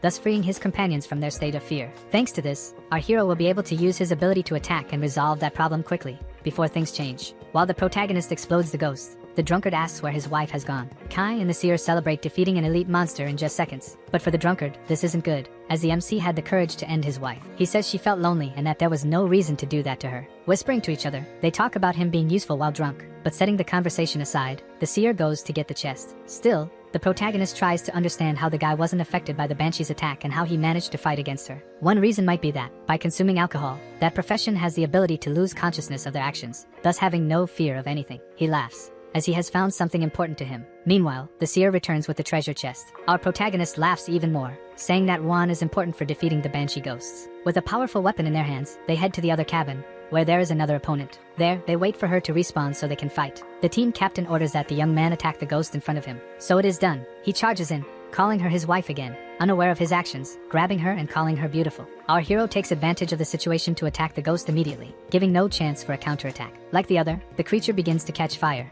and the system notifies her demise. The poor Ruan can't take it anymore, having his wife killed again by the protagonist, and he starts to complain while crying. However, none of this matters to the protagonist, and it is clear that they will only wait for his sobriety to attack other creatures again. The infinite farm doesn't stop, and 3 hours pass. The three are again attacking the banshee ghost, while Ruan complains about what is happening to him. But for our hero, this doesn't matter, as all he desires is money. The poor drunkard suffers, as he has already had 35 wives taken from him. But for the protagonist, none of this matters. His focus is solely on profit. Moreover, the protagonist celebrates reaching level 14. Ruan, with a broken heart, just listens to the plan those two have for how to use him. It doesn't stop there. In his thoughts, our hero comments on the skill cards he obtained in the cabin. One of them is the Rain Prayer, which can be used by people with strong mental power, and if the terrain is suitable, its potency can increase even more. The most suitable person to use the card is Hu, and so the protagonist gives it to her. Happy, the girl thanks him, saying that she will finally have some utility in battle. She even bows before her captain, offering loyalty, but Kai asks her to stop, saying she earned the card on her own merit. The only downside is that the other card has hidden information. Still, the protagonist decides to use it, believing that, somehow, it might work for him. Upon activating the ability, the goddess of skills appears, revealing its information. This new ability allows the hero to absorb attributes from his enemy for 30 minutes, after which the effect disappears. For Kai, however, this doesn't seem very useful. He complains, saying that the ability should be extremely powerful, but it is the opposite, weak and useless. Meanwhile, the drunkard wakes up confused, and the seer teases him, reminding him that he had 35 wives in the last few nights. One then remembers and starts to vomit. Then he starts to cry, saying that he was not useful to the captain and that, if it is his wish, he can leave the group. But for the MC, Ruan was extremely useful. As a reward, he gives the drunk a new piece of equipment. Kai explains that without him, they wouldn't have been able to defeat so many banshees and that Ruan has become an important part of their strategy. Still, the drunk hesitates, saying he wasn't as effective as he would have liked. But the protagonist insists that he accept, and also hands equipment to Hu, asking her to take it. The two are happy, as they finally have a captain they can trust and feel they have real utility in their team. Back in the safe area to exchange their items for money, the attendant informs the protagonist that he has accumulated 840,000 star coins. Kai is beaming, as this amounts to 84 million on planet Earth. In addition, he keeps some equipment for himself, pants that help him hide without being detected, a chest piece that can nullify attacks in critical situations, and an old glove that increases critical damage. He feels that if he faced a level 20 adventurer, he could easily defeat him. While still immersed in his satisfaction, Babinho appears carrying a pile of wood. Suddenly, he throws a dagger at the protagonist, asking to check his stats. Kai, surprised, asks what he is doing. The thrown dagger returns to the drunk's hand on its own. He explains that he noticed the captain's difficulties in retrieving his daggers during fights and is excited because he won't have to worry about the number of daggers he has anymore. He continues, saying that upon returning, he can deal damage to anyone nearby. The protagonist comments that he didn't expect such talent from the drunk. Ruan, suspicious, asks if the captain really believes he has any skill. He swears he does, but ironically, a lightning bolt strikes behind him, as if to contradict him. The rain begins to intensify, and Ruan asks why the captain is lying. At that moment, the seer appears, saying that she has finally learned to use her power. Kai, however, comments that that ability still seems useless, but acknowledges that if the purple one can make the rain more intense, it could help in the future. Who promises to train even harder to be useful to her captain, and he is pleased with the evolution of his team. In the background, some men complain about the rain, worried that the equipment meant for the Huang and Mali families might be damaged. Upon hearing the name of the Huang family, the protagonist asks them to stop and explain that the family plans to take 200,000 people to the frozen island. Moreover, other forces will also join to exterminate the monsters in the area, adding that every man has a responsibility to uphold. After explaining, they begin to leave the area, saying they have more important things to do, leaving the protagonist thinking about Huang Yi going as well. Furthermore, now that the god of the demonic planet is causing problems, the entire nation needs to unite and fight against the bosses in the area, as that is the only way they will win the final war. It is also explained that the monsters are divided into a hierarchy, consisting of normal, elite, warriors, kings, and commanders, in addition to, obviously, the guardian. And to complicate matters further, all creatures of elite level and above are extremely terrifying, questioning whether the Huangs will actually do this. Perhaps the Huang family has indeed changed their behavior, and now thinks for the sake of humanity. Just as the army commander had said, if this war is about to begin, the protagonist wishes to go, as he is also part of the country, and it is his responsibility as a hero. So, he heads towards the frozen island and complains about it being too cold because Kai didn't buy suitable clothes for the weather. Suddenly, a man calls out and asks which team they belong to for being there. The protagonist asks why they shouldn't walk in that area. Then, the man replies that there are submerged monsters there and any movement could wake them up. Just as the man had said, the first creature appears, known as Fishman, level 22. Thanks to their agility, Kai and his team are not hit. Meanwhile, the men watch, saying that those three are idiots and will therefore be unmade. Unfortunately, the specialty of those creatures is close-range attacks, leaving only pain and suffering for his team. However, we know that for the protagonist, that is nothing, as his strength is extremely superior. A single attack using his flaming daggers was enough, terrifying the onlookers above. That even served as a warm-up for Kai, as he no longer feels cold, in addition to the fact that he comments that his strength has 76 experience points. However, he shouldn't place too much importance on this damage, as it is just a conservative estimate. Meanwhile, he knows that no one will resist him, whether they are creatures or adventurers of level 20 or higher. The seer runs towards the hero, saying that she managed to get the collectible card of the monster fish. He thanks her and warns that they should leave that place soon, before another monster appears. Additionally, he asks the 3 bystanders if they know where Wei is. They leave their spot, but the hero cannot find who he is looking for, even though it is the place the men had mentioned. Moreover, he had left Wan and Hu behind because he didn't want them to be involved in this battle. While Kai was distracted, Wang Wei appears accompanied by his men and calls out to the protagonist. Thus, he comments that it is impressive to know that this young man is willing to fight against someone so strong for the sake of his country. However, while the hero was speaking, he is caught off guard by an attack from Huang Wei, who is still angry and has unresolved issues from the past. The blonde explains to the protagonist that, thanks to him, he had to undergo therapy for a while to recover. And now he appears wanting to be friends. In addition to talking about wanting his revenge, he says that since that day he has been tormented by people due to shame,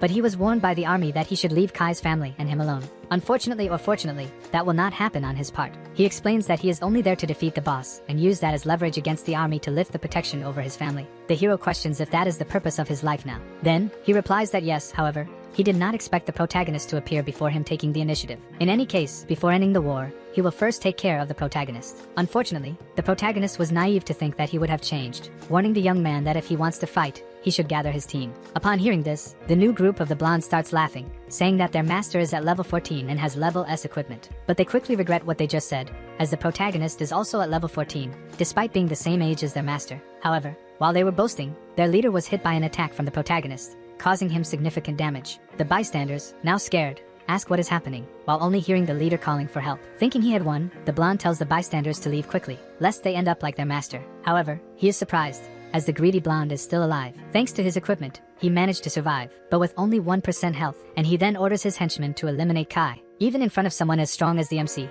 Wang continues to send people to sacrifice themselves. The hero says that this is perfect, as he will test his skills using the enemy's henchmen. Some barely manage to dodge the daggers and therefore start mocking the protagonist. The fool who believed he could defeat the prota will be the first to succumb to his power. But first, the protagonist warns that the nail that sticks out always gets hammered first. The poor man, in that heat, only agonizes in pain, while his friends question how someone at level 14 could defeat an opponent at level 32. Suddenly, the protagonist appears behind him, saying that this is not the end, and he asks for his daggers to return, hitting another man who also succumbs. Thus, the bystanders ask how such a skill and such high damage can exist, questioning if Kai is cheating in the game. The blonde warns that under no circumstances can they let the protagonist attack from a distance, and orders them to attack together. Again, Wang Yi believes that by preventing the protagonist from fighting at a distance, he will achieve victory. However, the opposite of what was expected happens. His henchmen end up being roasted before his eyes, while the hero walks towards him. As he advanced, he said that it didn't matter if he faced an entire group or just one person. In desperation, the blonde questions the vast difference between them and how Kai can fight so easily. Summoning his magic, the protagonist says that he was willing to leave the past behind, but since the man is determined to kill him, he will make his trauma increase. Thus, he drives his sword into the enemy's head, who screams in pain before completely succumbing. A few minutes pass after defeating his enemies, and he comments that he did not expect that group to take him to level 17.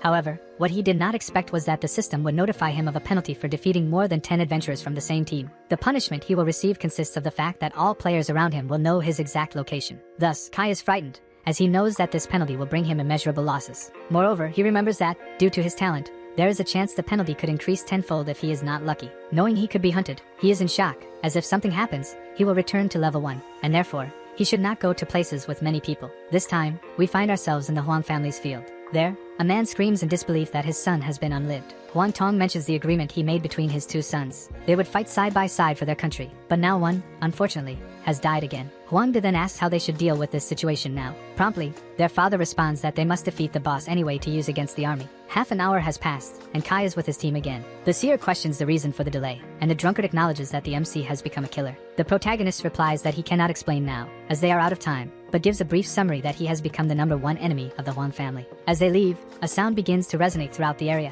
Our hero questions what that is, and the drunkard responds that it is the sound of the war beginning. His friend, looking back, asks him to do the same, and suddenly, creatures begin to emerge from the ice. A horde of monsters surrounds them. They become worried, as they will have to defeat all of that. Additionally, the boss himself has awakened, making them even more anxious. A man riding a lion warns his subordinates that the war has finally begun, and the first opponent to be defeated is the fishman. Regardless of what happens in the outcomes, all that matters is victory, and therefore, he orders them to charge at that creature. On one side, humans, and on the other, their natural enemies from the demonic planet. The seer warns that they must go now and avoid the impending disaster, but Kai responds that they should not go, as soon the battle will begin, and the Huan family will be too busy to worry, and so, they must stay. The soldiers rush towards the adversary, but they are weak and therefore, are frightened by the size and level of that creature. The squad leader urges everyone not to be afraid, as it is merely large, and their numbers are greater. As he spoke, he was hit by an attack. He begins to scream for help, but there is no time for anyone to do anything for him. His companions watch their captain being devoured by the boss. Meanwhile, the seer asks why those people are having difficulty with a common enemy like that. Kai explains that if the army wants to win, they must focus on eliminating the boss.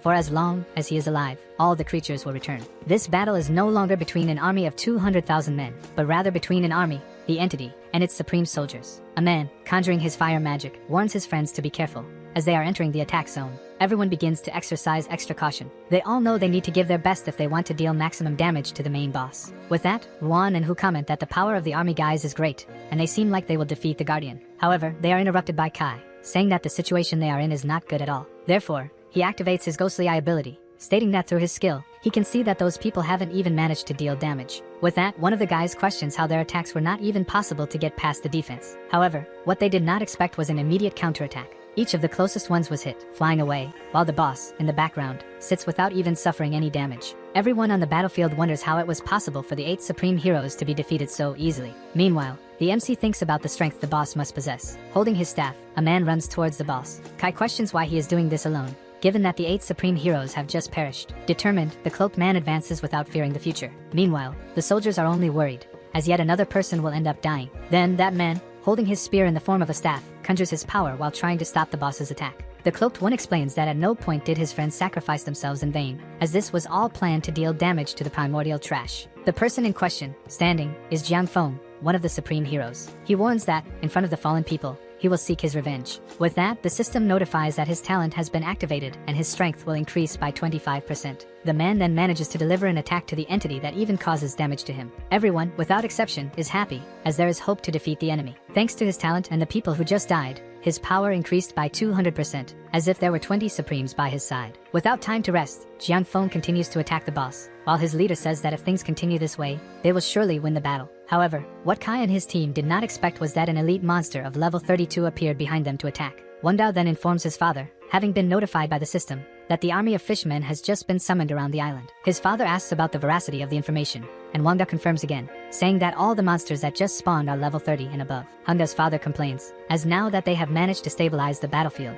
other enemies appear. Thanks to this system, he found a balanced way to divide his men. He knows that they cannot be caught off guard by the enemies, as this would make Jiang Feng unable to kill the boss, and many soldiers would lose their lives. The general asks his son how long it will take for the fishmen to reach the battlefield. He replies that it takes about 10 minutes, and the time Jiang Feng needs to defeat the boss is 30 minutes. While they resolve the issue of the army, Kai was fighting against his enemies alone, defending his team. The seer, afraid of what might happen, warns that they must leave the area immediately. The hero refuses, knowing that if those fish get through, they will upset the battlefield, resulting in the failure of the war. Unfortunately, the protagonist finds himself in a dilemma, as the Huan family deserves to lose, but those 200,000 people there do not, as they are innocent. Again, Kai remembers what the commander of the main army had said: there would come a time when he would have to take responsibility to save his country. Making his decision, he informs his team that he will not leave and that he needs them to lure the fish from the sea around him. He will handle everything himself, startling his team with the decision made. A few minutes pass, and on the field, all the soldiers are being defeated one by one. One of the fallen men asks his general to give the order to retreat for a moment, as many people are being defeated. It is an important decision and a heavy burden for the captain of that squad,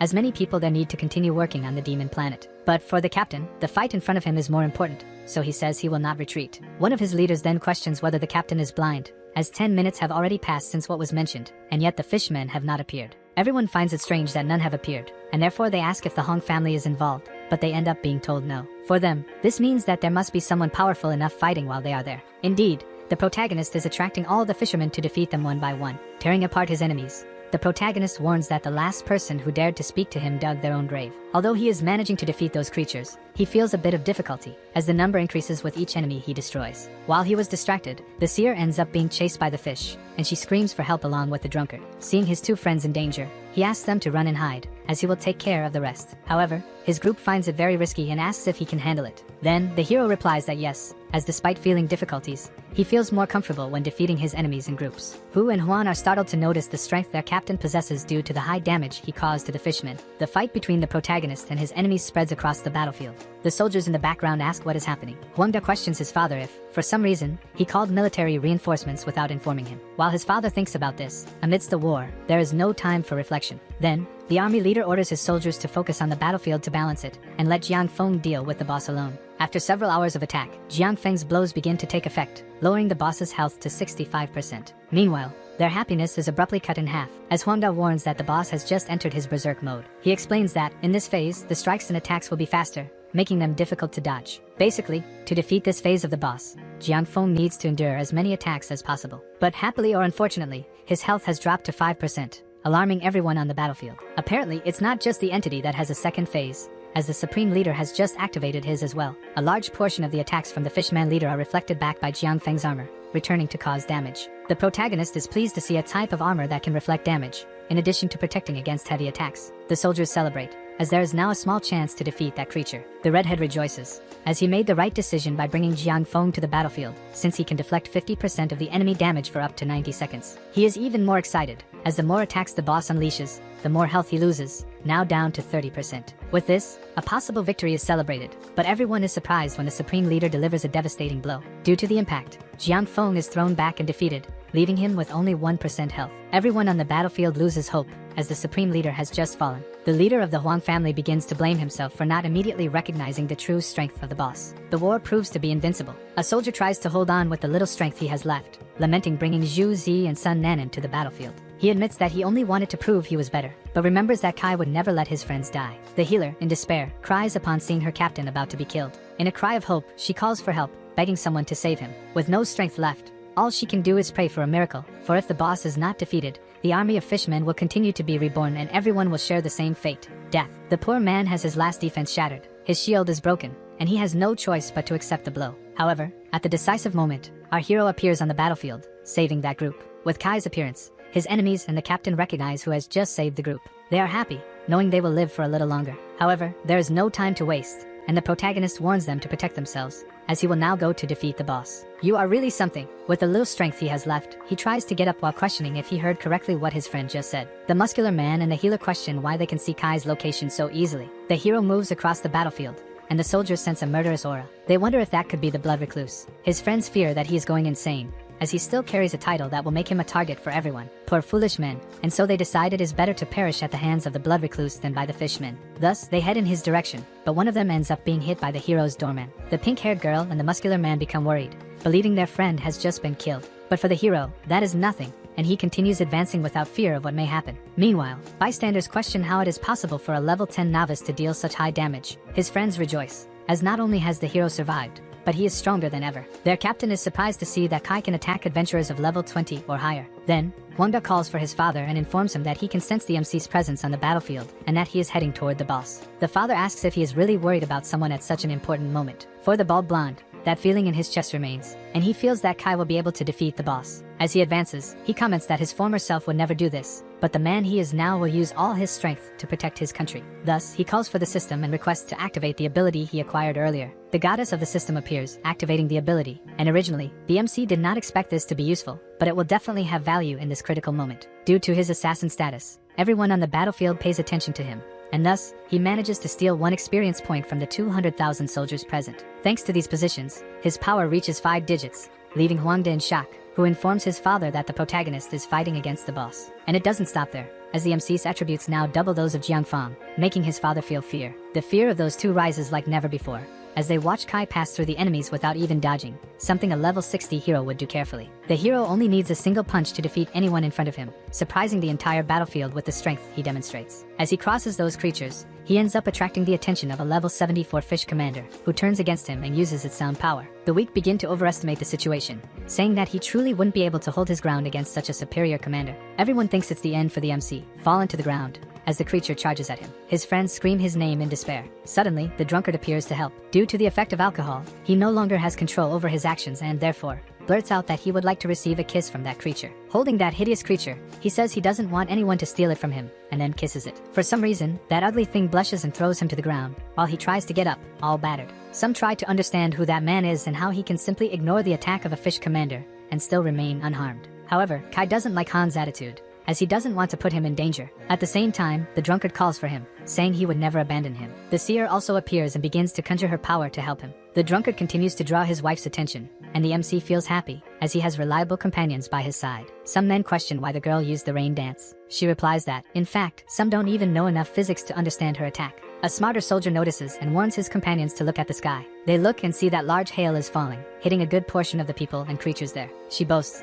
as she previously had no attacks at all, but due to the island's weather, she managed to defeat 200 people at once. It doesn't end there, as she clearly remembers the words spoken by her captain, warning that he can fight against the fishmen without worry. Clearly, the MC is surprised, as his companions are being extremely helpful to him. Once again, the seer reminds him that he is not fighting alone, but rather with extremely reliable people by his side. To the drunkard's misfortune, a group of 3 people has just defeated his wife again. Returning to the protagonist, he apologizes for underestimating the two and thanks them for everything they have done for him so far. Thus, he begins to use his most powerful attacks against those creatures, defeating them one by one. Baldy Huang and Redhead Huang question how it is possible for Jiang to be defeating a fish commander so easily. While some try to understand what kind of power the MC possesses, he is focused on defeating even a god if necessary, as he feels stronger. Before the boss, Kai taunts him, saying he looks incredibly strong, but incredibly ugly. On the battlefield, while some support, others are incredulous at what they are seeing. His friend the seer supports him, urging him to defeat that creature. Thus, the hero advances to the final battle, while the leader of the fishmen activates his ability again,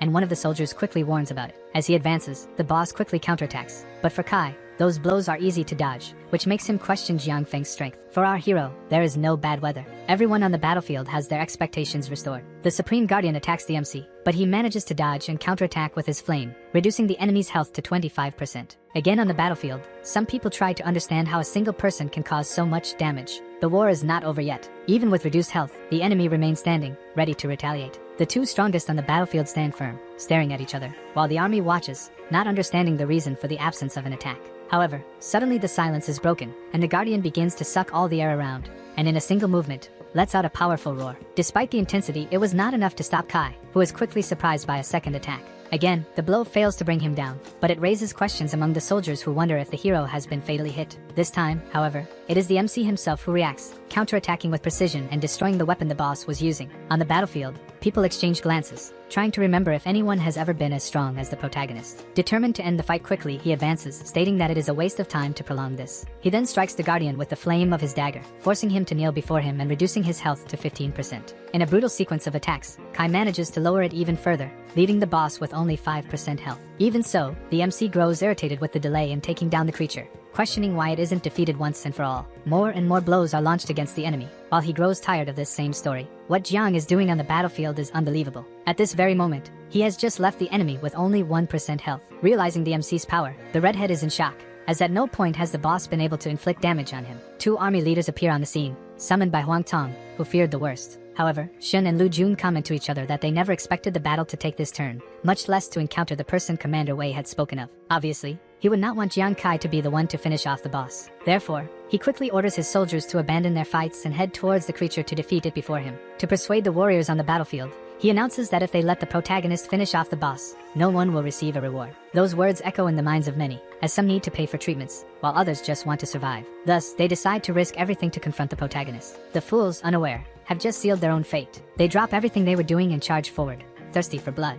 The hero watches the enemy's approach and criticizes the Huang family's decision. At the same time, he turns to Jiang Feng, asking if he does not intend to end this soon. Then, the supreme leader questions why the protagonist has not yet defeated the boss. The hero replies that he is not naive enough to steal the glory from the one who initiated the whole process. Making the right decision, Kai explains that he cannot simply finish off the boss, as so many people are hostages of the Huang family. Therefore, someone from that group must be responsible for delivering the final blow. Thus, he asks that it be Jiang Feng who ends the creature. This kind of behavior surprises Jiang Feng, who did not expect such an outcome. Our hero urges him to hurry, fearing for his own life. Grateful, Jiang Feng accepts and delivers the final blow, ending the creature's remaining life. The system then notifies Jiang Feng has defeated the leader of the fishmen. Immediately, the battlefield stirs, with many questioning whether it was not Jiang Kai who defeated the boss. With the fall of the most powerful creature, all remaining fishmen begin to retreat to their lairs, having no reason to continue fighting. Some soldiers are satisfied, happy to see the supreme leader as the one responsible for the victory. Meanwhile, Tong and De try to better understand the situation. Overall, everyone celebrates, certain that they will receive their rewards, and little by little, the collective opinion about the protagonist begins to change. Sun Nu and Kbum are amazed, witnessing a grand feat even their captain Incredul has the opportunity to watch. Another friend of the protagonist boasts, proud of having wisely chosen who would be her captain. However, on the battlefield, some begin to rethink their loyalty to the Huang family, recalling the threats made by Tong. Tension rises. Sensing the imminent risk, Tong warns his father that they must withdraw immediately, as 200,000 people could turn against them. Father and son are frustrated, consumed by defeat and humiliation, and leave vowing that they will never forget what happened. Meanwhile, the leader thanks the protagonist for everything he has done and, not wanting to intrude too much, still asks how Kai achieved such high attributes. The hero calmly responds, explaining that he possesses a special ability that allows him to achieve such feats. However, before they could talk further, the unexpected happens. The glaciers begin to tremble. From a deep fissure, a gigantic tentacle emerges. Taking advantage of the protagonist's distraction, the monstrous appendage grabs him and violently pulls him into the abyss. Upon realizing the attack Jiang Kai has just received, his friends rush desperately to the location where he was. But before they could reach him, they received the terrible notification from the system. The protagonist had been captured by the Revenge of the Dead. This rare ability is known to be the last resort of some bosses after being defeated. The captured adventurer would suffer a horrendous punishment, subjected to unimaginable pain,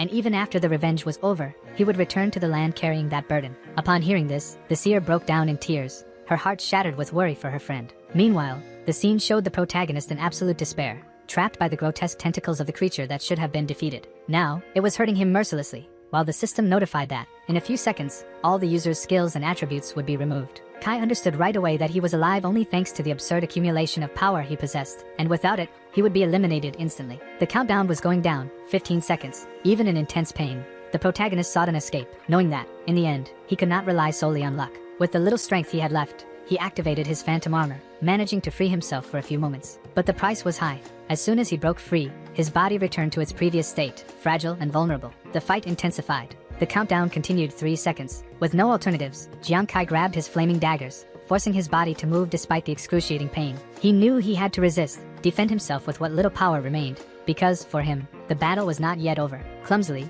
the MC asks the goddess if the war is finally over. She replies that it is and congratulates him for managing to escape Lord Page's revenge, and congratulates him again for defeating him without suffering much damage. Moreover, he achieved the feat of defeating the boss and will receive his reward, entering the room where the treasure was kept. However, the only problem is that the hero has only 10 minutes, and after that, the room will be destroyed. Doing so, he gets angry and questions why there is a countdown again. Additionally, there will be another problem, which consists of the fact that if he does not escape, he will end up being unlived, losing a good part of his treasures and experience. Thus, he decides to start immediately and collect as many things as possible to escape safely. Upon opening the door, he is faced with magnificent treasures in an exuberant quantity, as well as a potion that can increase his attributes by up to 60 points. As he has no time to lose, he drinks the potion in one go and asks to allocate all the points to agility. This is done by the system. Again, until then, it appears and congratulates him for discovering the rarest items in the area, and he feels happy and tries to hurry, as he still has 7 minutes. What he did not expect was that there would be a timer again, this time for 90 seconds, for him to collect as many items as possible from that chest. Without looking much, he hurriedly grabs as much as he can, becoming completely exhausted right after taking everything he wanted. This time the system appeared to congratulate him for finding Tears of Regret, which can be used to remove the assassin status. While he was distracted with what he should take, and happy because the assassin effect had passed, he came across an item in the corner of the wall. The artifact itself allows the person who uses it to change their profession at level 20. Thus, our MC wonders if with that thing he can effectively change his profession. A day has already passed since the protagonist was captured, causing his closest friends to mourn his loss. In tears, the seer and the drunkard cry, for their captain is no longer around. What they did not expect was that someone, at that very moment, was climbing the hills of hell. Back, holding a stone, the seer notifies her partner that another fishman is coming up, and so, both begin to throw stones towards the crevice, saying they will not allow anyone else to disturb their captain's funeral. What the fools did not expect was that the one climbing the dungeon was their captain, who ends up falling again. As the hero fell, he shouted, and thus caught the attention of the seer, who said that the voice sounded familiar, but they still refused to believe what they heard. To their happiness, Kai managed to climb up again and now runs towards them, saying that it has been so long since he last saw them. But obviously, his reaction would not be that, and so he questioned his companions if they were trying to deviate the hero. On planet Earth, in the city of Jiangzhou, the army leaders are gathered, discussing the protagonist having a stolen ability. Commander Ye says that, even because of this ability, people no longer even need to train. Meanwhile, Lu Jun wonders about the protagonist's state, as he remembers that he was captured by the boss's revenge. The man with long blonde hair says that it is not possible for someone to be trapped for so long in this. But the bearded soldier knows he shouldn't rely on common sense regarding Jiang Kai and that, in fact, there is a chance he has found the treasure room. However, one man refuses to believe it, saying it is impossible, as since the demon planet came into existence, few people have managed to survive it. Lu Jun also tends to believe that perhaps the protagonist indeed did not survive. Commander Ye warns that his instincts tell him otherwise when suddenly, Sun One's sister appears in the room, calling for him. Since they are in an important conversation, they end up questioning the girl if this is a reason to interrupt something significant. That's when she informs them that the matter to be discussed is about Jian, as at this very moment, he has opened a shop on the demon planet and is selling items. Then, to ensure they are not being deceived, they open the system and realize that at this very moment, the protagonist has just sold an item for 18 million. He also just sold an iron crystal for 63 million and a bunch of other items totaling around 100 million, leaving them in shock, as the hero has just sold items for over 400 million. This makes Commander Ye laugh, as he had warned that common sense does not apply to Kai. However, he is interrupted and informed that the Huang family wishes to see him. Back on the demon planet, the MC is complaining, as he had to give many discounts on his sales, even having to open a private business to manage to sell. In any case, he informs them that he managed to get items from the boss's room to give to his teammates. For the seer, the first thing he would give is the Black Ice Jade, allowing her to perform a type of freezing magic. And for Huang, he hands over a shield that increases his defense, strength, and physique, allowing him to temporarily freeze enemies. In addition to the equipment, he also gained artifacts that can help improve skills. Our hero explains that there are only two ways to enhance skills. One is by studying and striving to learn, and the other is by obtaining artifacts. These artifacts are so rare that each one can exceed 500,000 coins in value. However, the improvement only happens depending on the strength of the skill, thus requiring more or fewer artifacts to use, impressing his teammates, as at this moment, the hero is richer than ever. He asks his friends to enjoy the efforts. Therefore, he clings to his captain and thanks him for turning their day into joy and that they will never part ways. While in the background our team is arguing because they want to go to a different place. Two men pass by talking calmly. However, Davy appears and questions if Kai truly knows what it means to be shameful, as they are a bunch of losers. The seer and the drunkard ask who that man is, while he continues telling the MC not to push it for too long, and that if the protagonist continues opposing the Huang family, he will be eliminated without mercy. Moreover, in the guild challenge, he will show the military that he is nothing but a useless bastard, giving the final warning that when the guild lifts the protection, our hero should be prepared, as he will be eliminated by Da's hand. However, Kai does not know what he is talking about regarding the guild challenge. With that, Little Who explains that the guild challenge is to showcase the strength of the people in one guild or another. She explains that the required level is 21 and above, and each team sends up to 5 people to participate in the competition. Obviously, there will be rewards for the top 3 who finish at the top, with always a strong competition. In any case, she informs her companions that she will disconnect, as she needs to visit her family. Already at the hospital, his brother questions the amount he spent on all the medications. To this, he replies that there is no need to worry, as his brother just had surgery, and he will do everything to make him feel better. His brother responds by saying that the hospital he is in is already expensive enough to afford and asks not to waste money unnecessarily. Then, he replies that he never forgot his brother's dream and that, therefore, as soon as he is discharged, he should return to being an adventurer. But his brother knows it is difficult to go under the conditions he is in. Moreover, it is expensive to buy equipment. However, Kai responds that he does not need to worry about money and that he will never have to work again, while showing the system with the balance he has. That, instead of relieving, ends up frightening his brother, who asks how he managed to get hundreds of millions. However, the protagonist responds that he earned that money honestly on the demonic planet, and therefore, should not worry. Moreover, he clearly remembers what his brother did to save them from the battlefield. Thus, he must return and save even more people. Despite the comforting and reassuring words, his brother still has doubts, as his body is weak. Then, the MC picks up a halved apple and hands it over, saying that he can definitely be a hero. Leaving the hospital, the protagonist is happy because his brother will finally be able to fulfill his dream. In addition, Ingzi will return to school as well. While he was distracted, Lu Jun appears and asks to come with him. However, the protagonist replies that there is no time, as he needs to go to school. The only reason Ravinho is there is that something happened to his sister. Elaith, unfortunately, got involved in the accident. Arriving at the location, Kai is worried and therefore, starts shouting his sister's name while desperately running towards the bus. However, someone calls out to him,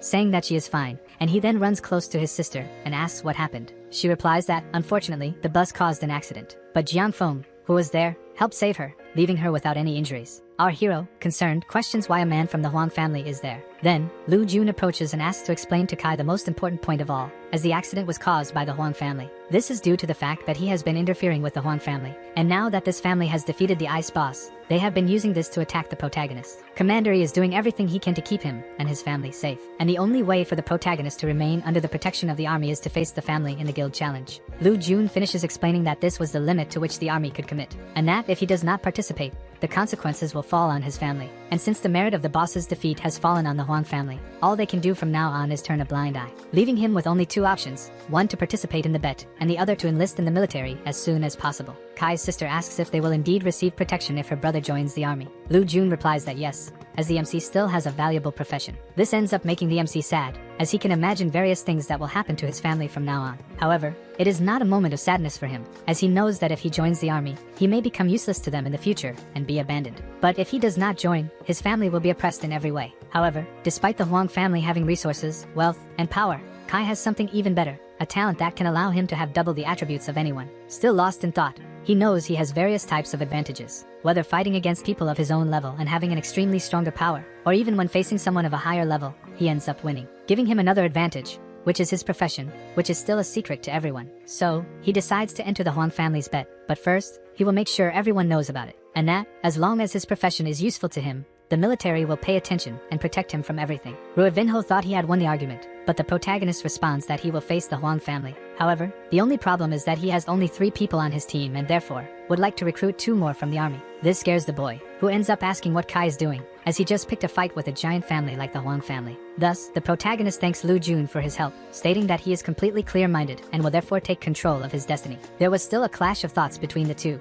Therefore, Haitian appears saying that he likes the protagonist and will support him by lending some people. John Fone warns that, as a friend of Kai, he will help him too and will keep an eye on the Huang family in case they try to mess with him again. But still, Lu Jun cannot understand why those people are acting impossibly. When one does not want to, two cannot. Therefore, Lu Jun warns that, in any case, he was instructed by Commander Wei to help the MC, and the protagonist thanks the 3, saying that if they need him in the future, they can definitely count on him, as he will help in any way. Thus, the siblings walk to Taida at night, as they are going to see a new house. His sister questions the reason for this. Then, the MC replies that, since the Huang family is wicked, they must be cautious about what is possible. Shikina then asks if they haven't stopped at the wrong place, as the houses there have an extravagant value. The protagonist warns that this will be their house from now on. The girl enters ecstasy, as the house is more beautiful and cozy than anything she has ever seen, besides having a lovely pool, a large living room, and other things. She becomes even happier when she enters her room and asks if she is not dreaming, as that place is extremely beautiful. Her brother, as a good protector, tells her not to worry, as from now on, they will lead a comfortable life and yes, this will be their house from now on. The next day, Sunon and Kbam are gathered, as they think they have been abandoned by the military due to their performances. Then, the protagonist appears behind them, asking why they are sad. This prompts the 2 to ask if the MC will join the army, but he replies that he will not and is only temporarily collaborating to win the guild challenge. He explains that he got involved in this because Commander Wei made a bet with the Huang family, and therefore, he must take measures to avoid being harmed. Thus, he called those 2 because they are reliable, and if they would be willing to help him in this war. They quickly respond that they will. Kbam asks our hero if he really wants to form a team with them. Then, the protagonist replies that yes and asks what is wrong with that. The muscular one explains that the army has an evolution system that can measure each person's strength, determining if they are weak or strong based on performance. If a person remains at a weak level for too long, they will be discarded, which caused both of them to receive a low evaluation at the start. Despite everything, Sunon and Kbam are scared, but Kai assures them that by the end of a month, he will ensure that both will be at least grade A. But there are still doubts in both of them, as a team leader needs to be level 18 or above, while the MC is at level 15. Then, their 2 main teammates appear and inform them that he is actually at level 20 and is ready to change professions. In any case, Kai introduces those 2, with her being Huin, the seer, and Wan, the drunkard. Then, everyone greets each other. Gradually, they realize they just heard that the protagonist is at level 20, while all the others are at level 9. Thus, the MC explains that level 20 for him is nothing, as he aims to elevate all of them to superior level 20. Only then can they defeat the Huangs. This makes Kbam question if he is hearing correctly, as this is practically impossible. The seer approaches the commander and says that she has complete confidence in her captain and therefore, they should think of a name for the team, arriving at the result of Team Vulcan. With everything settled, the protagonist asks them to rest today, as tomorrow will be busy. However, he still has doubts in his heart. He is clearly afraid of what might happen. He remembers what he had to go through in the novice area, with the muscular one, feeling nervous and lacking confidence in his abilities. Despite Kai's encouraging words, this did not make the man feel good about himself, and therefore, the MC must think of something to help him flourish his talent. So, as a goal, he must help Shu elevate his talent and improve even more. But first, he must improve himself, using the 50 artifacts he still possesses. Then, he calls upon the goddess of skills and asks her to enhance the demon gaze and phantom flight.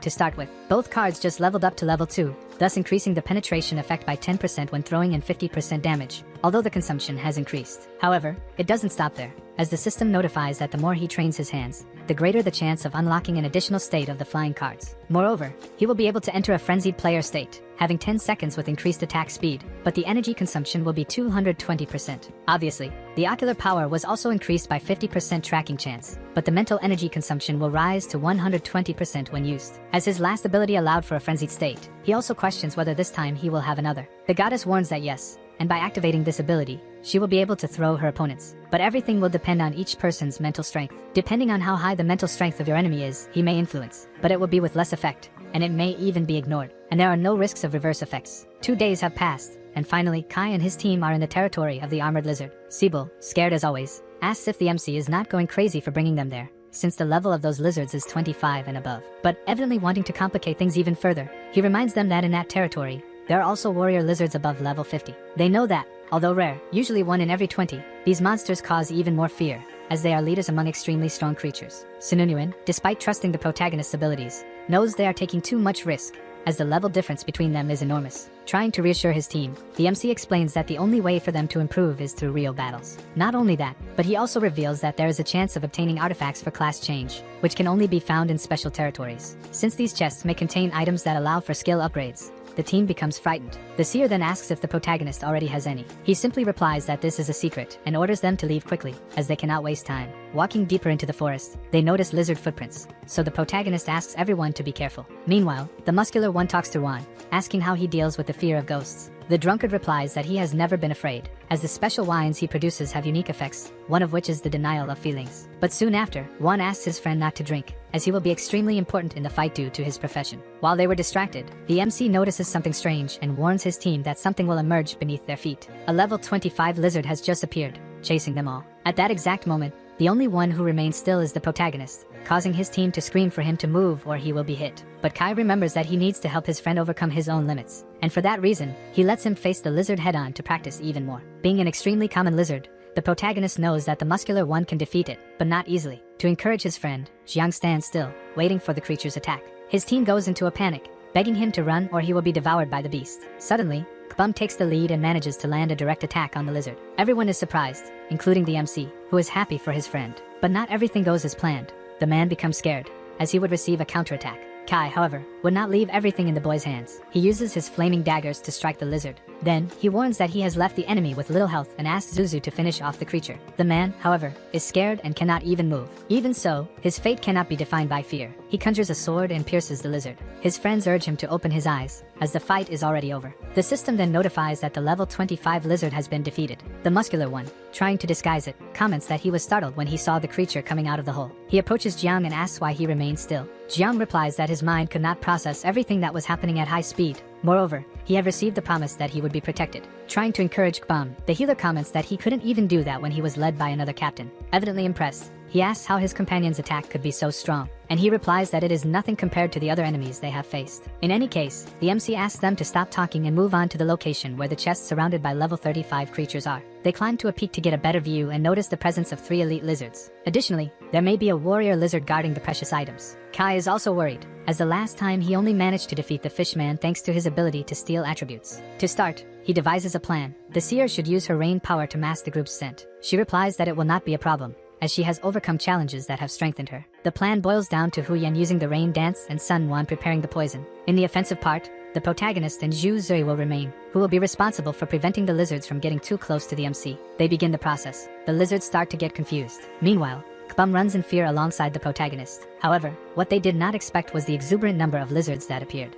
and he asks the muscular one to cover his back. He activates his power and manages to help, throwing some creatures into the air. This gives Kai the chance to activate his ability, increasing his attack speed by 100%. With his daggers thrown at an impressive speed, the creatures begin to catch fire. Fortunately, they managed to defeat a good portion of the lizards. This impressed the seer and the drunkard with the teamwork of the Prota alongside Juzi. The healer warns that those two have been doing this since the novice test, and that even their other captain has difficulty attacking that way. Returning to Kbum, he just finished off the last lizard and levels up. The MC responds that this was expected of him. Therefore, the 2 companions from the main team feel more confident now seeing those 2 fight. Observing the evolution curve of her friends, the healer can't wait to strengthen herself as well. While she was distracted, Kai calls her, asking to find the treasure chest that is nearby. But they find it strange that nothing has happened yet, as the warrior lizard has not appeared. His friend, concerned about the hero's mana expenditure, asks if he wouldn't like to rest, but Jiang replies that he is fine, and that, in any case, they should not stop searching or they will be surprised by more creatures. 10 minutes passed and they found neither the chest nor the warrior lizard, which raises doubts in Kai, who uses his ocular power to find what he desires. For some reason, Shuzi starts to feel cold, and the drunkard asks if he is okay. He replies that he is getting goosebumps. The seer, wanting to joke, says that the guy is nervous for no reason. However, from atop a cliff, something begins to move. Our hero, noticing this, activates his demonic ocular power,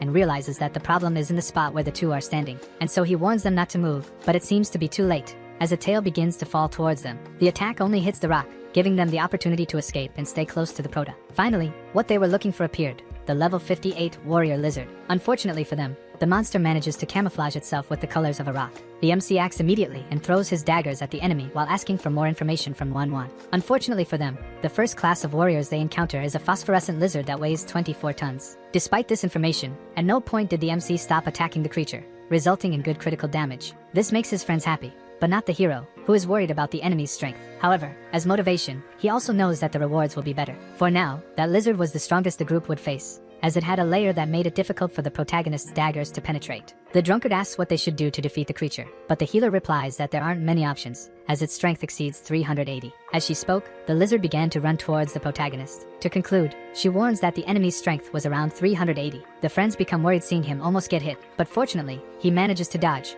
reflecting on what he could do to defeat the enemy. The hero knew that if he were hit by a simple scratch, he would be crushed. He is grateful for drinking the potion that increased his agility by 60 points. Then, he devises a plan that consists of using Juzi's power, but for that, he would need to make him activate his enhancement class. If he failed, they would have to flee immediately. To activate this enhancement, Kai calls for him, remaining still while waiting for the attack. Seeing the captain in danger, Shuzi uses one of his powers to push the creature away, giving the group time to think of something better. Since it didn't have much effect, the protagonist tells his friend to run, as he would be pursued. To draw the enemy's attention, he throws his daggers while running with him. Suddenly, the drunkard decides to act and everyone realizes he was going to do something foolish. The hero knew he could not allow Ruan to proceed, as it would be the end for him. Fortunately for everyone, he only activated his protective shield. Even so, it was not enough to contain the enemy. The drunkard ended up being thrown far away by the impact. However, Kai notices strange behavior in his friend and questions why he is not denying his feelings like before. It is then that the seer explains that Ruan had managed to create a new formula for his drink. But instead of helping, he now believes he is an armored lizard and even claims to have found his female of prayers. Even the lizard itself does not understand what it heard,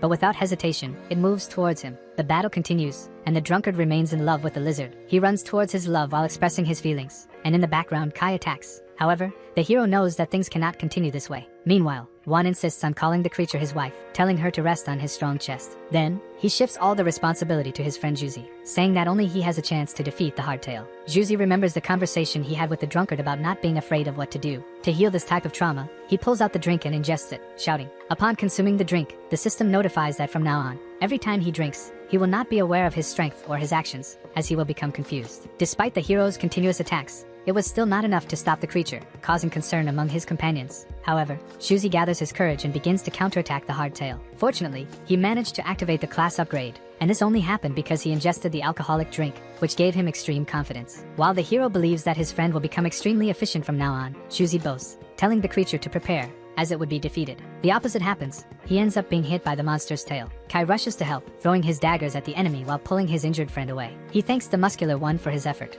assuring him that next time he needs help, it will be he who supports him. Fortunately, the attacks had an effect. With each blow from the hero, the creature lost 2,000 life points. Due to the combo of skills suffered, the lizard becomes completely defenseless, allowing the muscular one to attack without even worrying about being defeated. Juzi's attacks do not stop. He increasingly delivers powerful strikes. The healer, noticing the change in her friend's behavior, asks if he is okay, and Kai replies that she should not worry. A few minutes later, the system notifies the defeat of the armored tail, while showing the muscular one's current level. Still drunk, he tells his friends that from now on, he will be #1 in the world, but the effect of the drink wears off, and he faints. Everything happened as the MC had planned. The seer and he are happy with the success in battle. However, the healer remembers that something is wrong but cannot recall exactly what, and the other two feel it too. Poor Juan was in a panic for losing yet another wife. Therefore, he becomes angry with his captain and runs towards them, wanting to return the pain he feels in his heart. But fortunately for them, the healer manages to use a potion that makes the young man take a nap. She warns that she only used this type of thing because Juan thinks he is a lizard, and that is why they attack them. Then, the other two thank her,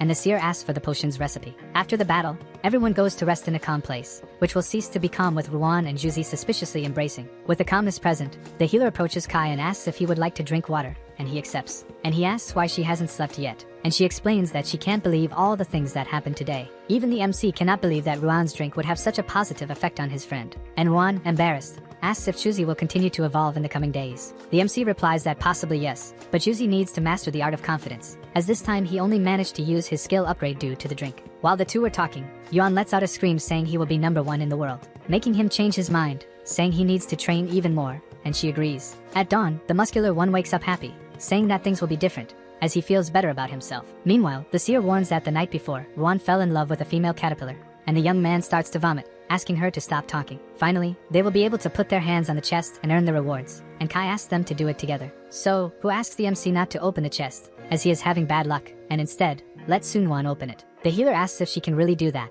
and the protagonist replies that yes. As she begins to open it, the purple-haired girl reassures them not to worry, as she is sure good things will come out of it. Upon opening, they are surprised, as their reward is a phosphate ore that can be added to armor and weapons, valued at around 500k. Additionally, they obtained 17 kilograms of solar core, which can help in urban construction, valued at 100k. They also received 48g of blood crystal, which can be used for crafting, optimization, and upgrading equipment, worth 300k. And finally, 3 pieces of celestial bones, used to further enhance someone's talent, valued at 210k. However, the healer notices there is another secret mutant blood crystal, used for medicine, valued at 6kkk. The MC is impressed by the value they can gain from that item and also remembers the potion he took in the boss's room, which might be worth even more. Therefore, he informs his friends about what they just obtained and the potential value they can have when selling. While Jui is impressed, Kai feels sad about it, as he would have been more careful if he had known those values earlier. The items keep coming, and this time they received a sacred water, used for profession change at a level 20 healer. The drunkard warns that just 5 milliliters of that water can cost around 1 million,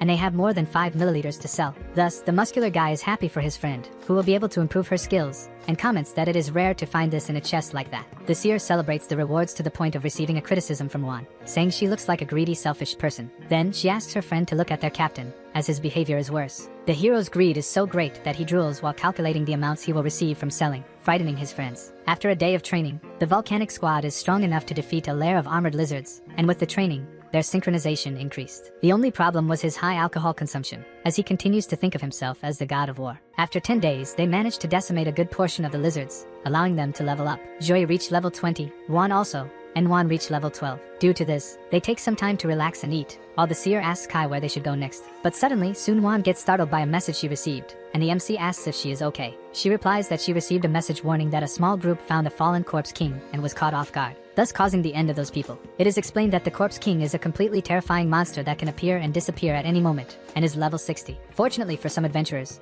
the corpse king is resting to recover from the damage of battle. Evidently, they comment that if those people had managed to defeat the king, they could be celebrating right now, but the opposite happened. With that, our hero asks Sunwon if this news is recent. She replies that it is not, but soon some guilds will send people to investigate the case. She then realizes that the protagonist is eager to go hunt the corpse king. He explains that at this very moment, there must be many people trying to hit the jackpot. Therefore, he asks his team to gather, as they will go hunt the creature. Evidently, the healer and the drunkard are confident, stating that if the protagonist counts on them, they will leave immediately. Besides that stress, Jui also agrees, saying that the volcano team would be nothing without him and therefore, will go along with the group. Thus, everyone prepares for the journey in search of the corpse king. The next day, they are tired from the journey and arrive at a completely deserted and hot place. The healer warns that the trees there are about 20 years old and that if they reach 30, they could become fire spirits. While they were walking calmly, the MC, along with the muscular guy, notices something. Sibao recognizes those people. It is the Azuri team. He comments that the closer they get to the objective, the more teams will appear. As expected, 3 other groups had already arrived as well. Moreover, they must race against time if they want to have the luck to defeat the corpse king.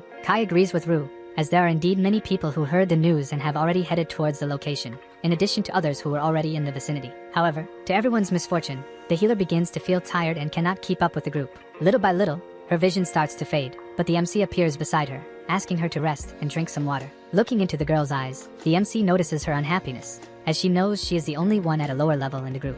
She, not wanting to hold her friends back, insists that she is not tired. But the hero knows she is and says that if she isn't, then he is, and therefore he will rest for a moment. The rest of the group also agrees to stop, as they do not want to fight on an empty stomach. Moreover, the hero explains that the area where the undead king is located covers about 5 or 6 kilometers and still has several monsters without territory. Then, the seer asks what the plan is. He replies that he doesn't know, but they should stop and consider all the other factors before acting. The drunkard poses a question to Kai that goes as follows. With so many teams searching for the undead king, how will the volcano team be the first to find him? The healer, sad, can only lament. Meanwhile, Shuzi was talking to Hu, asking her to use her divination powers, but she says she cannot do that with such precision. Getting closer to the girl, The man says that the advantage they have is the fact that they have a seer on their team. Upon hearing this, she asks if he wants her to do a rain dance again. Then, he warns that the girl is forgetting that before being a seer, she was a feng shui expert and therefore knows exactly where the undead king is to regain his energy. Remembering, she warns that the undead king will be in a place with a lot of energy. Thus, the protagonist asks the girl to find out which spot on that peak has the most energy, as that is where the creature will be. She says she understands and will do it immediately.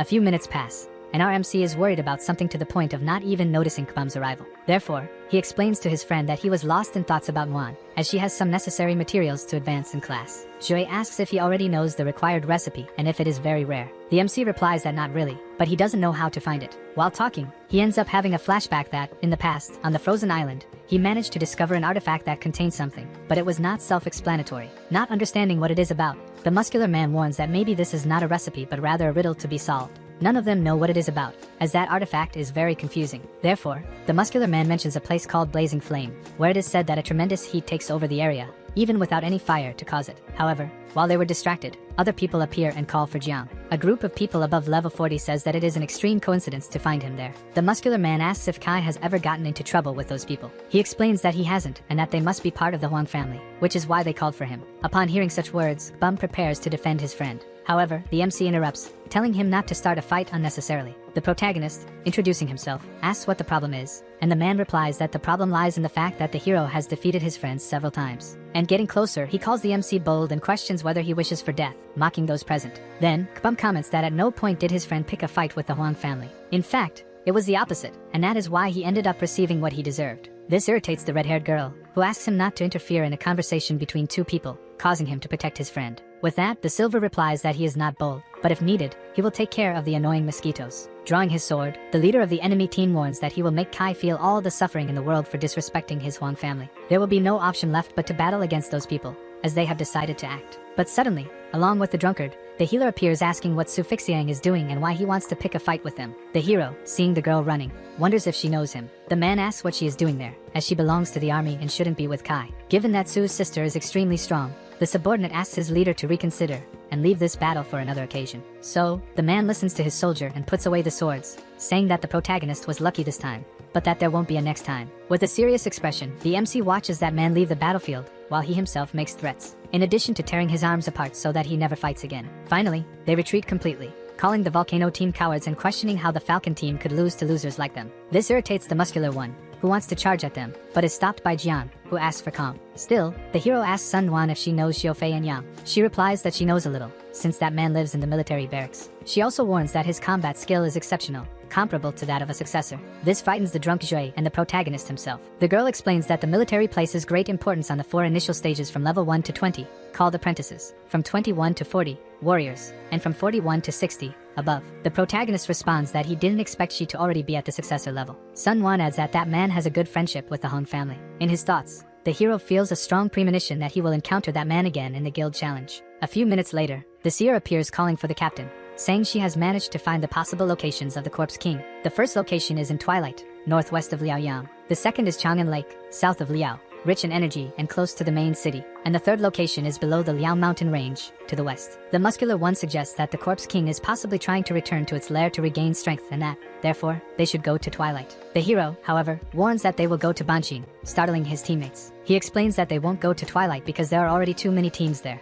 and even if the Corpse King is present, they would return empty-handed. As for the lake, many people must have gone there initially because it is close to the city, but it doesn't have much energy. Banqing, on the other hand, would be a convenient location for the Corpse King, as it could hide and be forgotten by explorers who would be busy elsewhere. 2 hours later, the Volcano team heads to the chosen location. For some reason, the muscular one is scared. The drunk warns that since that territory is very large, they need to find the creature quickly and defeat it before other teams arrive. One of the possible hiding places for the Corpse King could be in a cave or tomb. Therefore, the healer hands out a poisoning potion to everyone, saying it can be used to resist the poison and not die from it. Thus, the protagonist asks everyone to drink the potion and start looking for caves and tombs in the area. Persia is already tired of walking and therefore, asks if they can rest, but the rest of the group asks him to walk faster. He gets scared and asks them to stop joking, and the seer, wanting to scare him even more, says that maybe the monster is already healed and hungry. This makes the man even more frightened and he starts to run, while Kai asks who not to do that anymore. While running, he trips over a stone and falls. Looking around, he is startled by what he sees and asks the rest of his group to look closely as well. The seer, observing more carefully, warns that it is an abandoned tomb and that they can hardly notice its presence. Therefore, the drunk questions whether a Corpse King could fit in there, since the tomb is too small. However, suddenly, the area around the gravestone begins to crack, causing Kai to tell his friends to back away. Everyone starts to run, while the hero climbs a tree and asks Jay to face things head on, while the MC prepares to attack. He asks not to push things too hard and to retreat in any case. Gradually, the king rises from the tomb. Now, the creature has fully risen and its power is over 8,000. Then, the protagonist again asks everyone to be careful. The first to receive a glare is Jue, who is trembling all over, asking for that thing to stay away from him. At first, the king uses its sonic power to try to inflict damage, and seeing that he couldn't withstand the pressure for long, Kbum pulls out a beer to drink and gather courage. After drinking his lifting brew, he starts to feel confident, while shouting that he is the strongest in the world. The fight intensifies even more. Each blow manages to take a bit of the boss's life, but Zoe continues to be scared. The friends, hidden in the trees, realize that the muscular man's sword is not causing significant injuries. The protagonist also notices this and asks him not to advance immediately, but the boss is already preparing and strikes the young man directly. Another attack follows, but this time Kai positions himself to defend him. For a moment, the flames spread, allowing the group to hurriedly pull Kbum away. The seer, looking at the fallen man, comments that this time they were lucky, as the undead king is already somewhat injured and will soon turn to dust. However, the girl with purple hair, observing the healer, notices something strange and begins to worry. The hero faces the creature when the system notifies that all damage dealt will be converted into healing, in addition to reducing the damage received. The wounds on the creature's chest begin to heal. However, there is no time for pauses, as the MC receives another attack, retreating and narrowly dodging. For a moment, Kai thinks about everything he has done so far, realizing that, despite the blows, little damage has actually been inflicted on the undead king. At that moment, the healer shouts for him to pierce the creature's heart, as that is the only way to defeat it. Knowing this, the hero prepares to finish off the enemy, who is now advancing towards Sunwon. The MC runs after him, trying to save his friend. In truth, the boss was just deceiving everyone, as he quickly turns against the protagonist, grabbing him and inflicting intense pain. Trapped, all that remains for the hero is suffering, as his bones begin to slowly break. He knows he needs to act fast to escape this situation. Still being held by the creature, the protagonist leaves his fate in the hands of his friends. The seer, along with the muscular man, tries to do everything possible to help their captain. The undead king releases a cloud of poison, while Kbum runs towards him, causing the seer to warn him to be careful, as he must not inhale it. It is explained that upon contact with the mist, many adventurers end up dying. Some are lucky enough to survive, but a large part of their bodies is corroded. She knows that even if Shui does not die immediately, he will suffer severe damage to his body. This frightens her even more, given the power of the undead king, who fights on equal footing even when injured. Even though he fights head-on with the creature, there won't be much he can do, as there is an absurd difference between them. The drunkard emerges as a hero, declaring that he will not allow anyone to harm his captain, as he has never bowed his head to anyone in all his years of life. Joy would try to stop him, knowing the danger, but it is she who ends up being stopped by the seer. She asks the girl not to do anything that puts her life at risk, as she is the team's healer, the last wall. The seer warns that from now on, the girl must protect herself, while she herself goes to fight the undead king. Running, she asks Sununa not to follow her, as the poison spreads more and more, and she needs to get close enough to use the rain dance. The healer, crying, feels useless on the battlefield, questioning what she should do, as her friends are fighting their fears. This situation reminds her of the past, when she was young and always protected by her sister. She also remembers her father, who sacrificed himself on the battlefield to save his friends. Since that day, she vowed to be the best healer possible for everyone. One of the steps to becoming who she wanted to be was taken when she managed to join the army, thanks to her good performance in the initial test. However, after achieving that goal, everything began to crumble, as she was ranked very low. This made her question whether, in the future, she could truly be an excellent companion to have by one's side. Back on the battlefield, Juan does everything he can to help his friends, boasting about his strength. But for the girl, nothing has ended. She is in an existential crisis, questioning whether she deserves to be there, whether she can truly become a healer. The undead king spreads the poison mist even further. Juan, along with Bum, does everything possible to save their captain. With the little strength he has left, the hero calls out to his two friends while the healer watches, crying. She is desperate, as Kai's voice is growing weak. Suddenly, the two friends are thrown far away. She runs towards the boys while observing their injuries, which only lasted a minute in the mist. Conjuring her healing magic, she tries to remain calm, as her priority is to save Fuzi and Juan. The poor souls are engulfed in severe wounds, while suddenly the sky begins to thunder. So, she remembers that her friend had said she would use the rain dance to lessen the spell of the dead king. At that exact moment, who is doing everything he can to help his team, while his captain continues to be held by the enemy. The difficulties our protagonist faces are great, as he can barely breathe, and his body is in pain. Moreover, he feels guilty, as he was very confident, having achieved great feats on the ice island. Our hero blames himself, as initially, the dead king was not even part of his plans, yet he still brought all his friends to that dangerous place. While she was distracted in thoughts and guilt, the seer suffers an attack, nearly being unmade. With that, she runs to help her friend, while again our hero is blaming himself for overestimating the enemy, making him question his strength. He closes his eyes, perhaps just accepting fate and thus giving up on the future. But his friends do not. They still stand tall, no matter the situation. This time, the attacks actually had an effect on the dead king, as our protagonist managed to free himself from the enemy's grasp. With that, the MC creates the motivation from the ashes, saying he cannot give up again, as he has a family at home waiting for him. He looks around and sees all those people doing whatever it takes to defeat the dead king. The damage he suffered was strong enough to make him writhe in pain on the ground, while he breathes heavily. Therefore, the girl with purple hair runs towards the MC,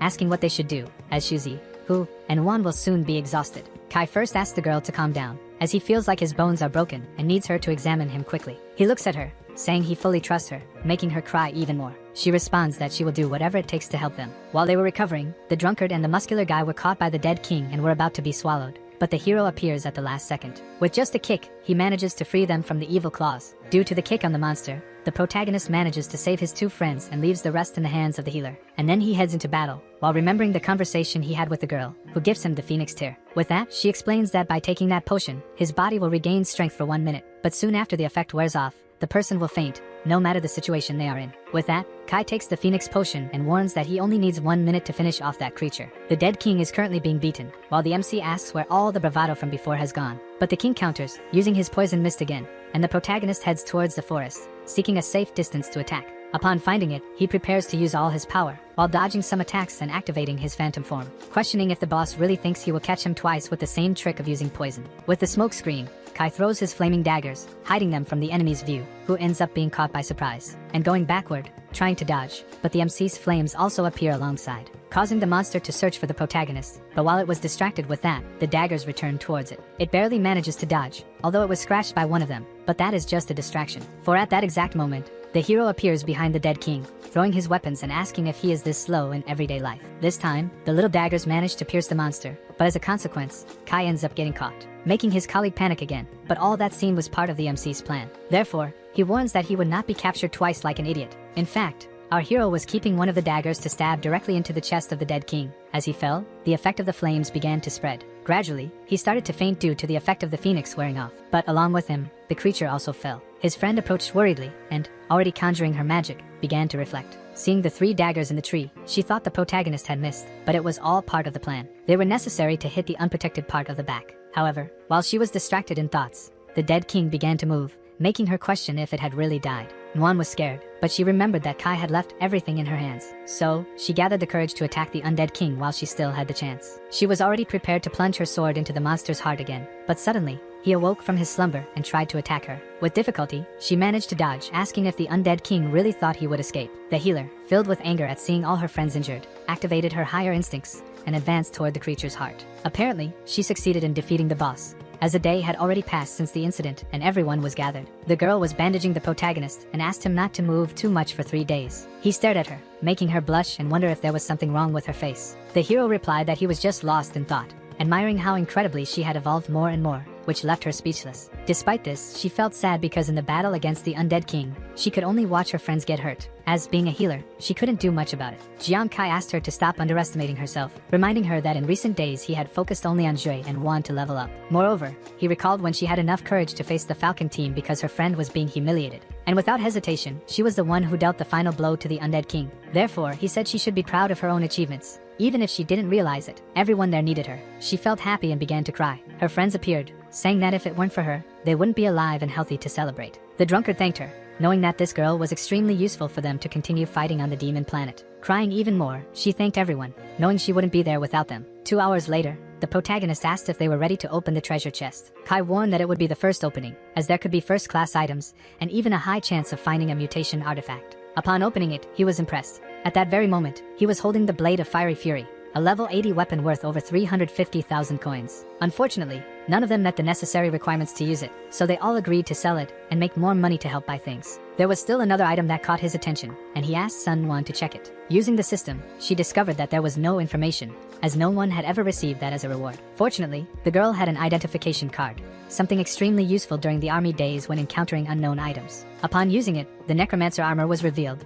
granting 24 defense, 24 strength, 33 agility, and 71 spiritual power, in addition to having special effects. The muscular one was completely shocked, as he had never seen anything like it. The protagonist was also perplexed. The effects of Death's Mercy were extremely powerful. Additionally, Special Effect 2, Necromancer State, increases damage against enemies that use sound and neurotoxic powers. Special Effect 3, although not very useful in combat, can cause torment to severely injured enemies. 25 minutes later, Sun Wan remembered that, despite the quality, the items were not suitable for them. The best option would be to sell them. Then, the muscular one, with a sharp gaze, found something inside the chest that no one had noticed, a high-level ring, and he asked the healer to identify it. Moreover, inside the chest was also the development card, a unique item for the protagonist's profession. The goddess of the system appeared to explain that this divine card is part of a set of 9 cards, one of which is the development card. She revealed that upon reaching the state of transcendence or frightening, the adventurer could bring the item into the real world. This scared Kai, as the card was made exclusively for the glamour profession, with no level restrictions. He also understood that by using the phantom hand to increase the card's accuracy, the damage would be double what it currently dealt. But the explanation wasn't over yet. The death card would increase his 4 main attributes by 20%,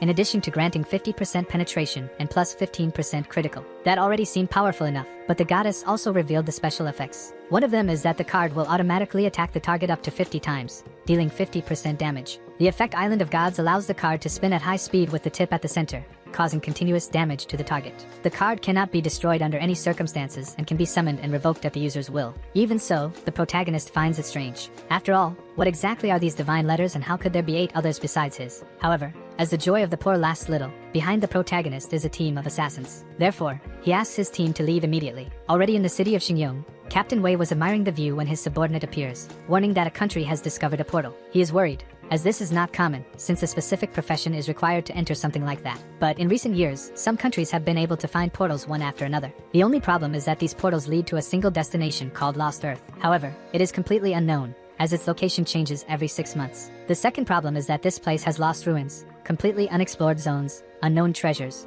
and advanced class materials. And finally, only low-level adventurers can enter Lost Earth, and the most intriguing part is that when a human enters, the system announces an event. The captain's subordinate is worried, as so far her country has not managed to discover a single portal, while 49 other countries have achieved this feat. Not to mention that only the countries classified in this event can explore the lost ruins and the treasures that will change the fate of nations. Therefore, while she was speaking, she questions whether her captain is listening. Calm as always, he puts out his cigarette and asks her to list all of the guilds of the nations. 3 days passed, and the protagonist walks through the city calmly, while his team is worried if he managed to sell. He responds to his team that he managed to sell and also bought the profession transfer materials. On one hand, the seer is happy to have made a lot of money. On the other, the drunkard complains that the more they earn, the more they spend. The healer informs Kai that, a few days ago, she heard that the military had planned for something like this in the future, as they summoned leading representatives. While they were talking, extras pass in the background talking about the upcoming guild challenge. With that, the muscular one remembers that the Huang family will participate in this event, hence the need to put them in their place. Before anything else, they need to join a guild first, and the healer asks if the MC has already managed to join one. He replies that it is a secret. Now in the guild area, the protagonist presents the place, and the muscular one questions if this is really it. They ask this because the place seems deserted,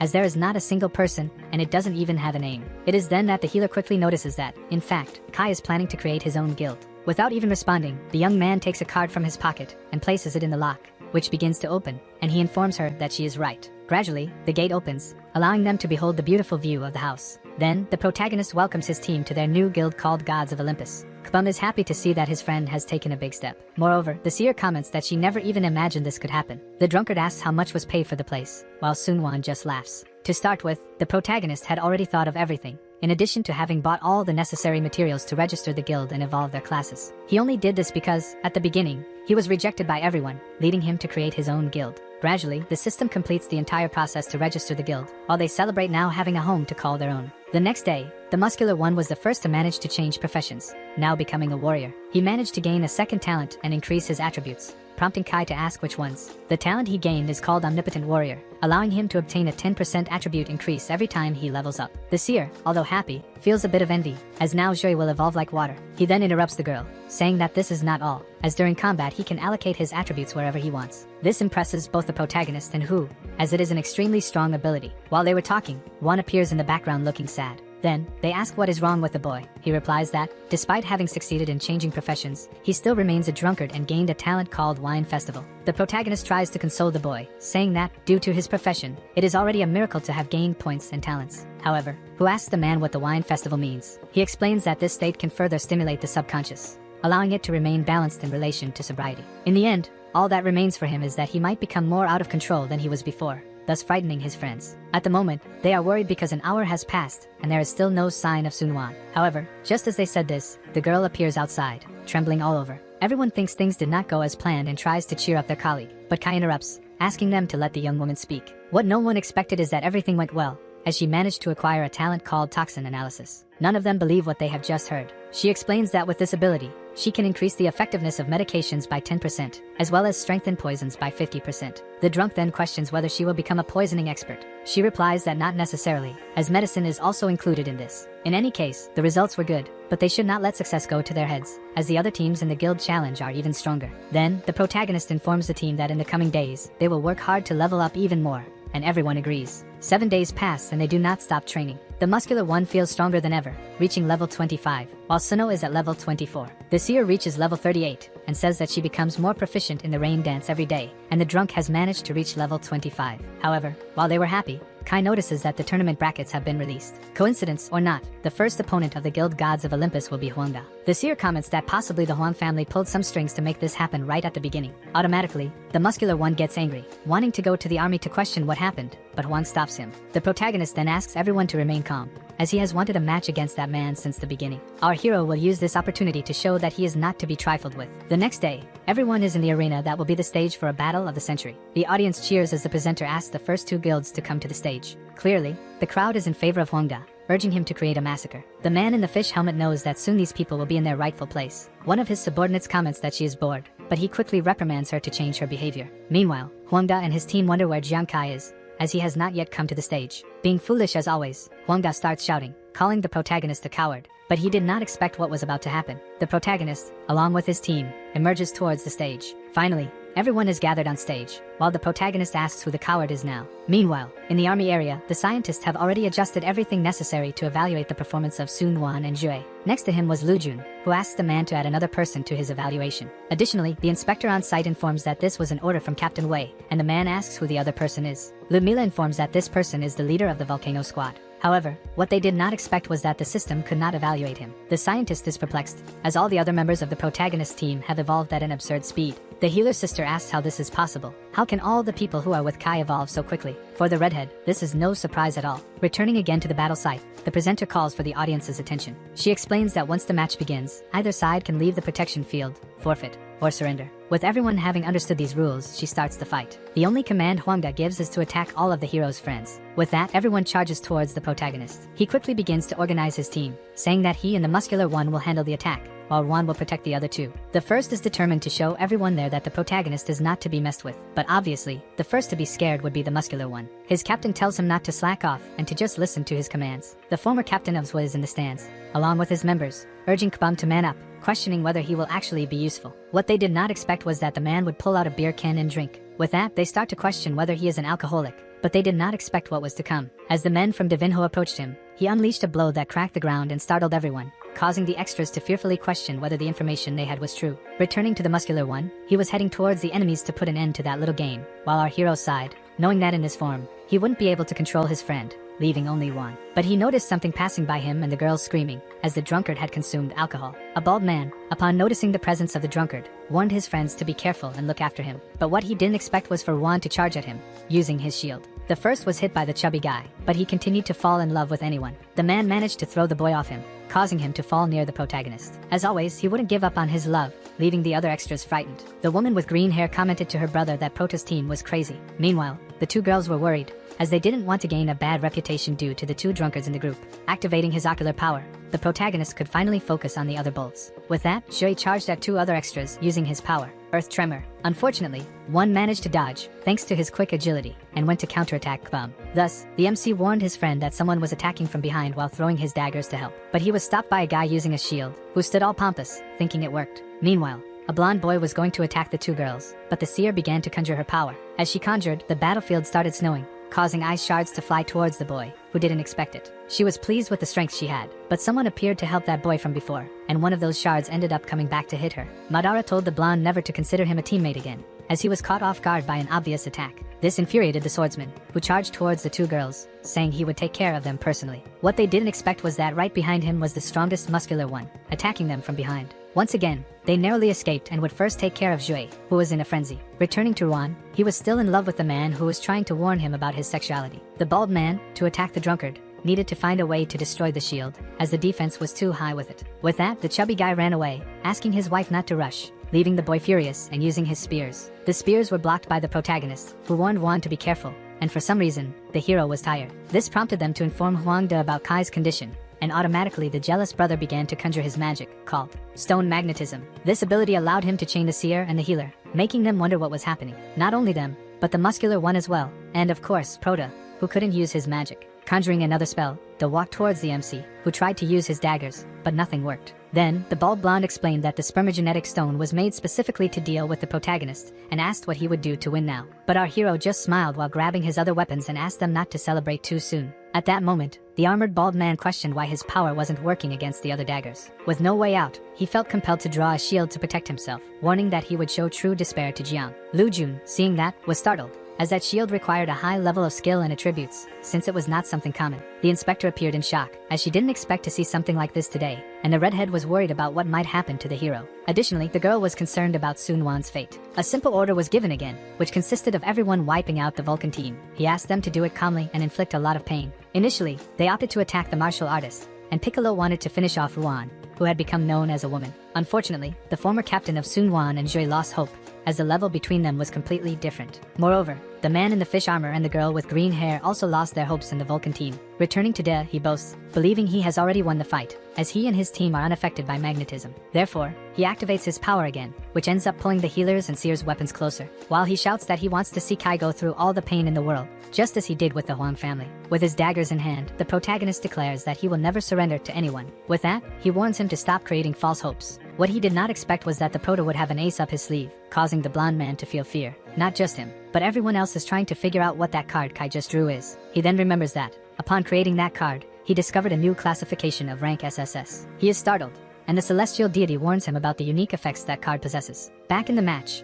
the hero feels confident, as he had prepared everything from the beginning and comments that he will not be affected by magnetism. Now activating the power of that card, the young man warns Huang that from now on, he will beg to be quickly unlived, as he will not endure all the pain he will suffer. Then, the bald blonde becomes worried, as he does not know what that is, but suddenly he is hit hard. Not even his shield can withstand the force of that weapon for long. In a matter of seconds, the man's shield is shattered, sending him flying away. As the envious bald man lies unconscious, the weapons are freed for Kai's friends, allowing them to use them. Finally, Joy and the rest of the group can fight on equal footing, as nothing can stop them now. The drunk continues to call Torito his wife, leaving him sad. The audience is scared, wondering how a simple card can destroy such a powerful shield, now questioning the protagonist's strength. In his thoughts, he questions how he can lose to someone like the Prota, saying he cannot let that happen. His group, seeing that their captain is in danger, prepares to save him, abandoning the fight with Joy and the drunk. As promised before, the MC will make the bald man feel all the pain in the world so that he never messes with him again. Davizinho is worried, as his end is near and he gets hit in the middle of the chest. The inspector cannot believe what she is seeing with her own eyes, as it is out of the ordinary.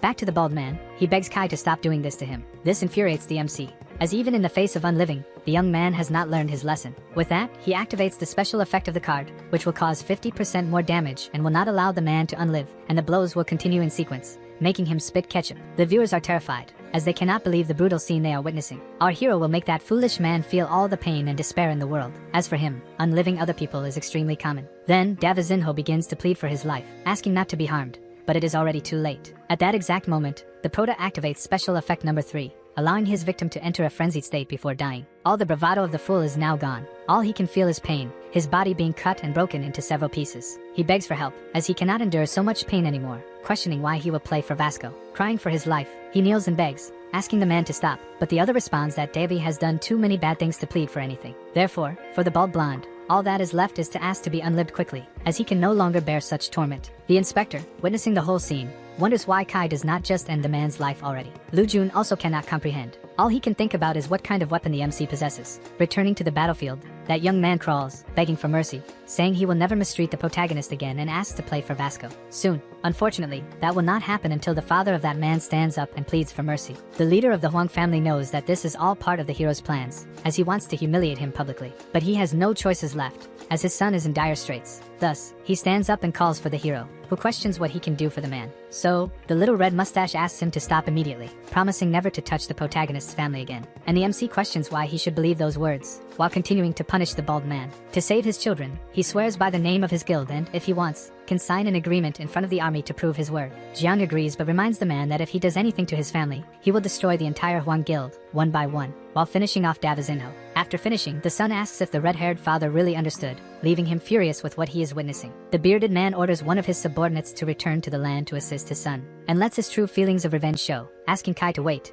as he will be back. Our hero was calm until he felt the effects of the high consumption of the abilities he had activated. But he couldn't rest, as there were still 4 enemies to defeat. He does everything to stay on his feet, for as long as his presence is there, the enemies will remain off guard, allowing Jue to attack the opponents while calling them cowards for hiding behind a shield. Without mercy, the muscular man attacks with all his strength, releasing a terrifying aura, and with the attack, he sends the man flying away, who wonders how someone can become so strong in a fraction of seconds. The 2 girls know that Kbum's strength has only increased so much because he can reallocate his attributes whenever he wants, but nothing prevents him from being attacked by 2. However, it doesn't matter, as he managed to dodge and appear behind the little donkeys, who are surprised, preparing to wipe out the fools and calling them useless, which impresses his former captain, who cannot recognize Jue's strength. Meanwhile, Juan continues to chase Torito, calling him his wife, and the bald man turns around, ready to counterattack, but he knows he can't do that, as the hero is still there and, therefore, he cannot focus on the fat drunk. In the meantime, the muscular man continues to attack his rivals relentlessly, and they are scared, as they do not know why the MC has not moved until now.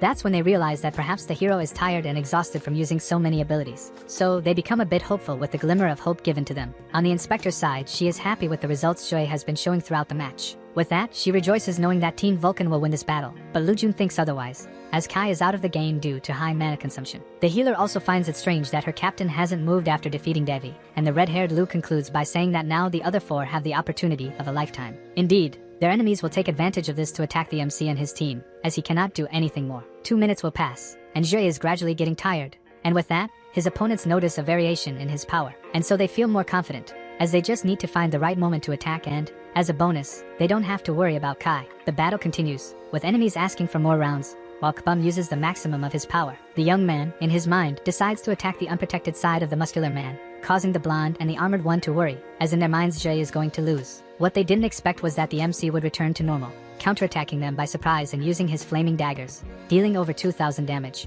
Amidst the smoke, the Prota lands calmly, and his opponents question how it is possible for him to have returned to the battle. Then, we have a brief flashback of the conversation the hero had the night before with Sue, and to start, she asks why he is so worried. He explains that he is worried about what might happen tomorrow, as they will do everything to end him, but that will only happen if he loses his daggers. The girl then asks if he has a plan to get around this, and he replies that he found something in the treasure chest perfect for the occasion. But the only problem is that after using this weapon, there will be side effects, reducing their chances of winning. Wanting to help her friend, Nguyen warns that she has an untested medicine that can restore his power to 50% for a short period, and ends by explaining that when used, he will be paralyzed for a minute, and it will only take effect if the user has used all the mana they have. She doesn't feel confident with this pill, as 1 minute on a battlefield can change the fate of everything, but in Kai's view, she is amazing and has restored his confidence. The MC is standing still, watching his friends struggle against the enemies, and decides to take the medicine. Back in the present, he is ready to help his team, and the drunk continues to confuse the young man's sexuality. But before those two could get to know each other better, Jue appears behind Torito and defeats him with a single blow. He asks the fool to remember who Kbum is forever, while Juan cries for losing yet another wife. In fury, he asks Musculoso why he did that,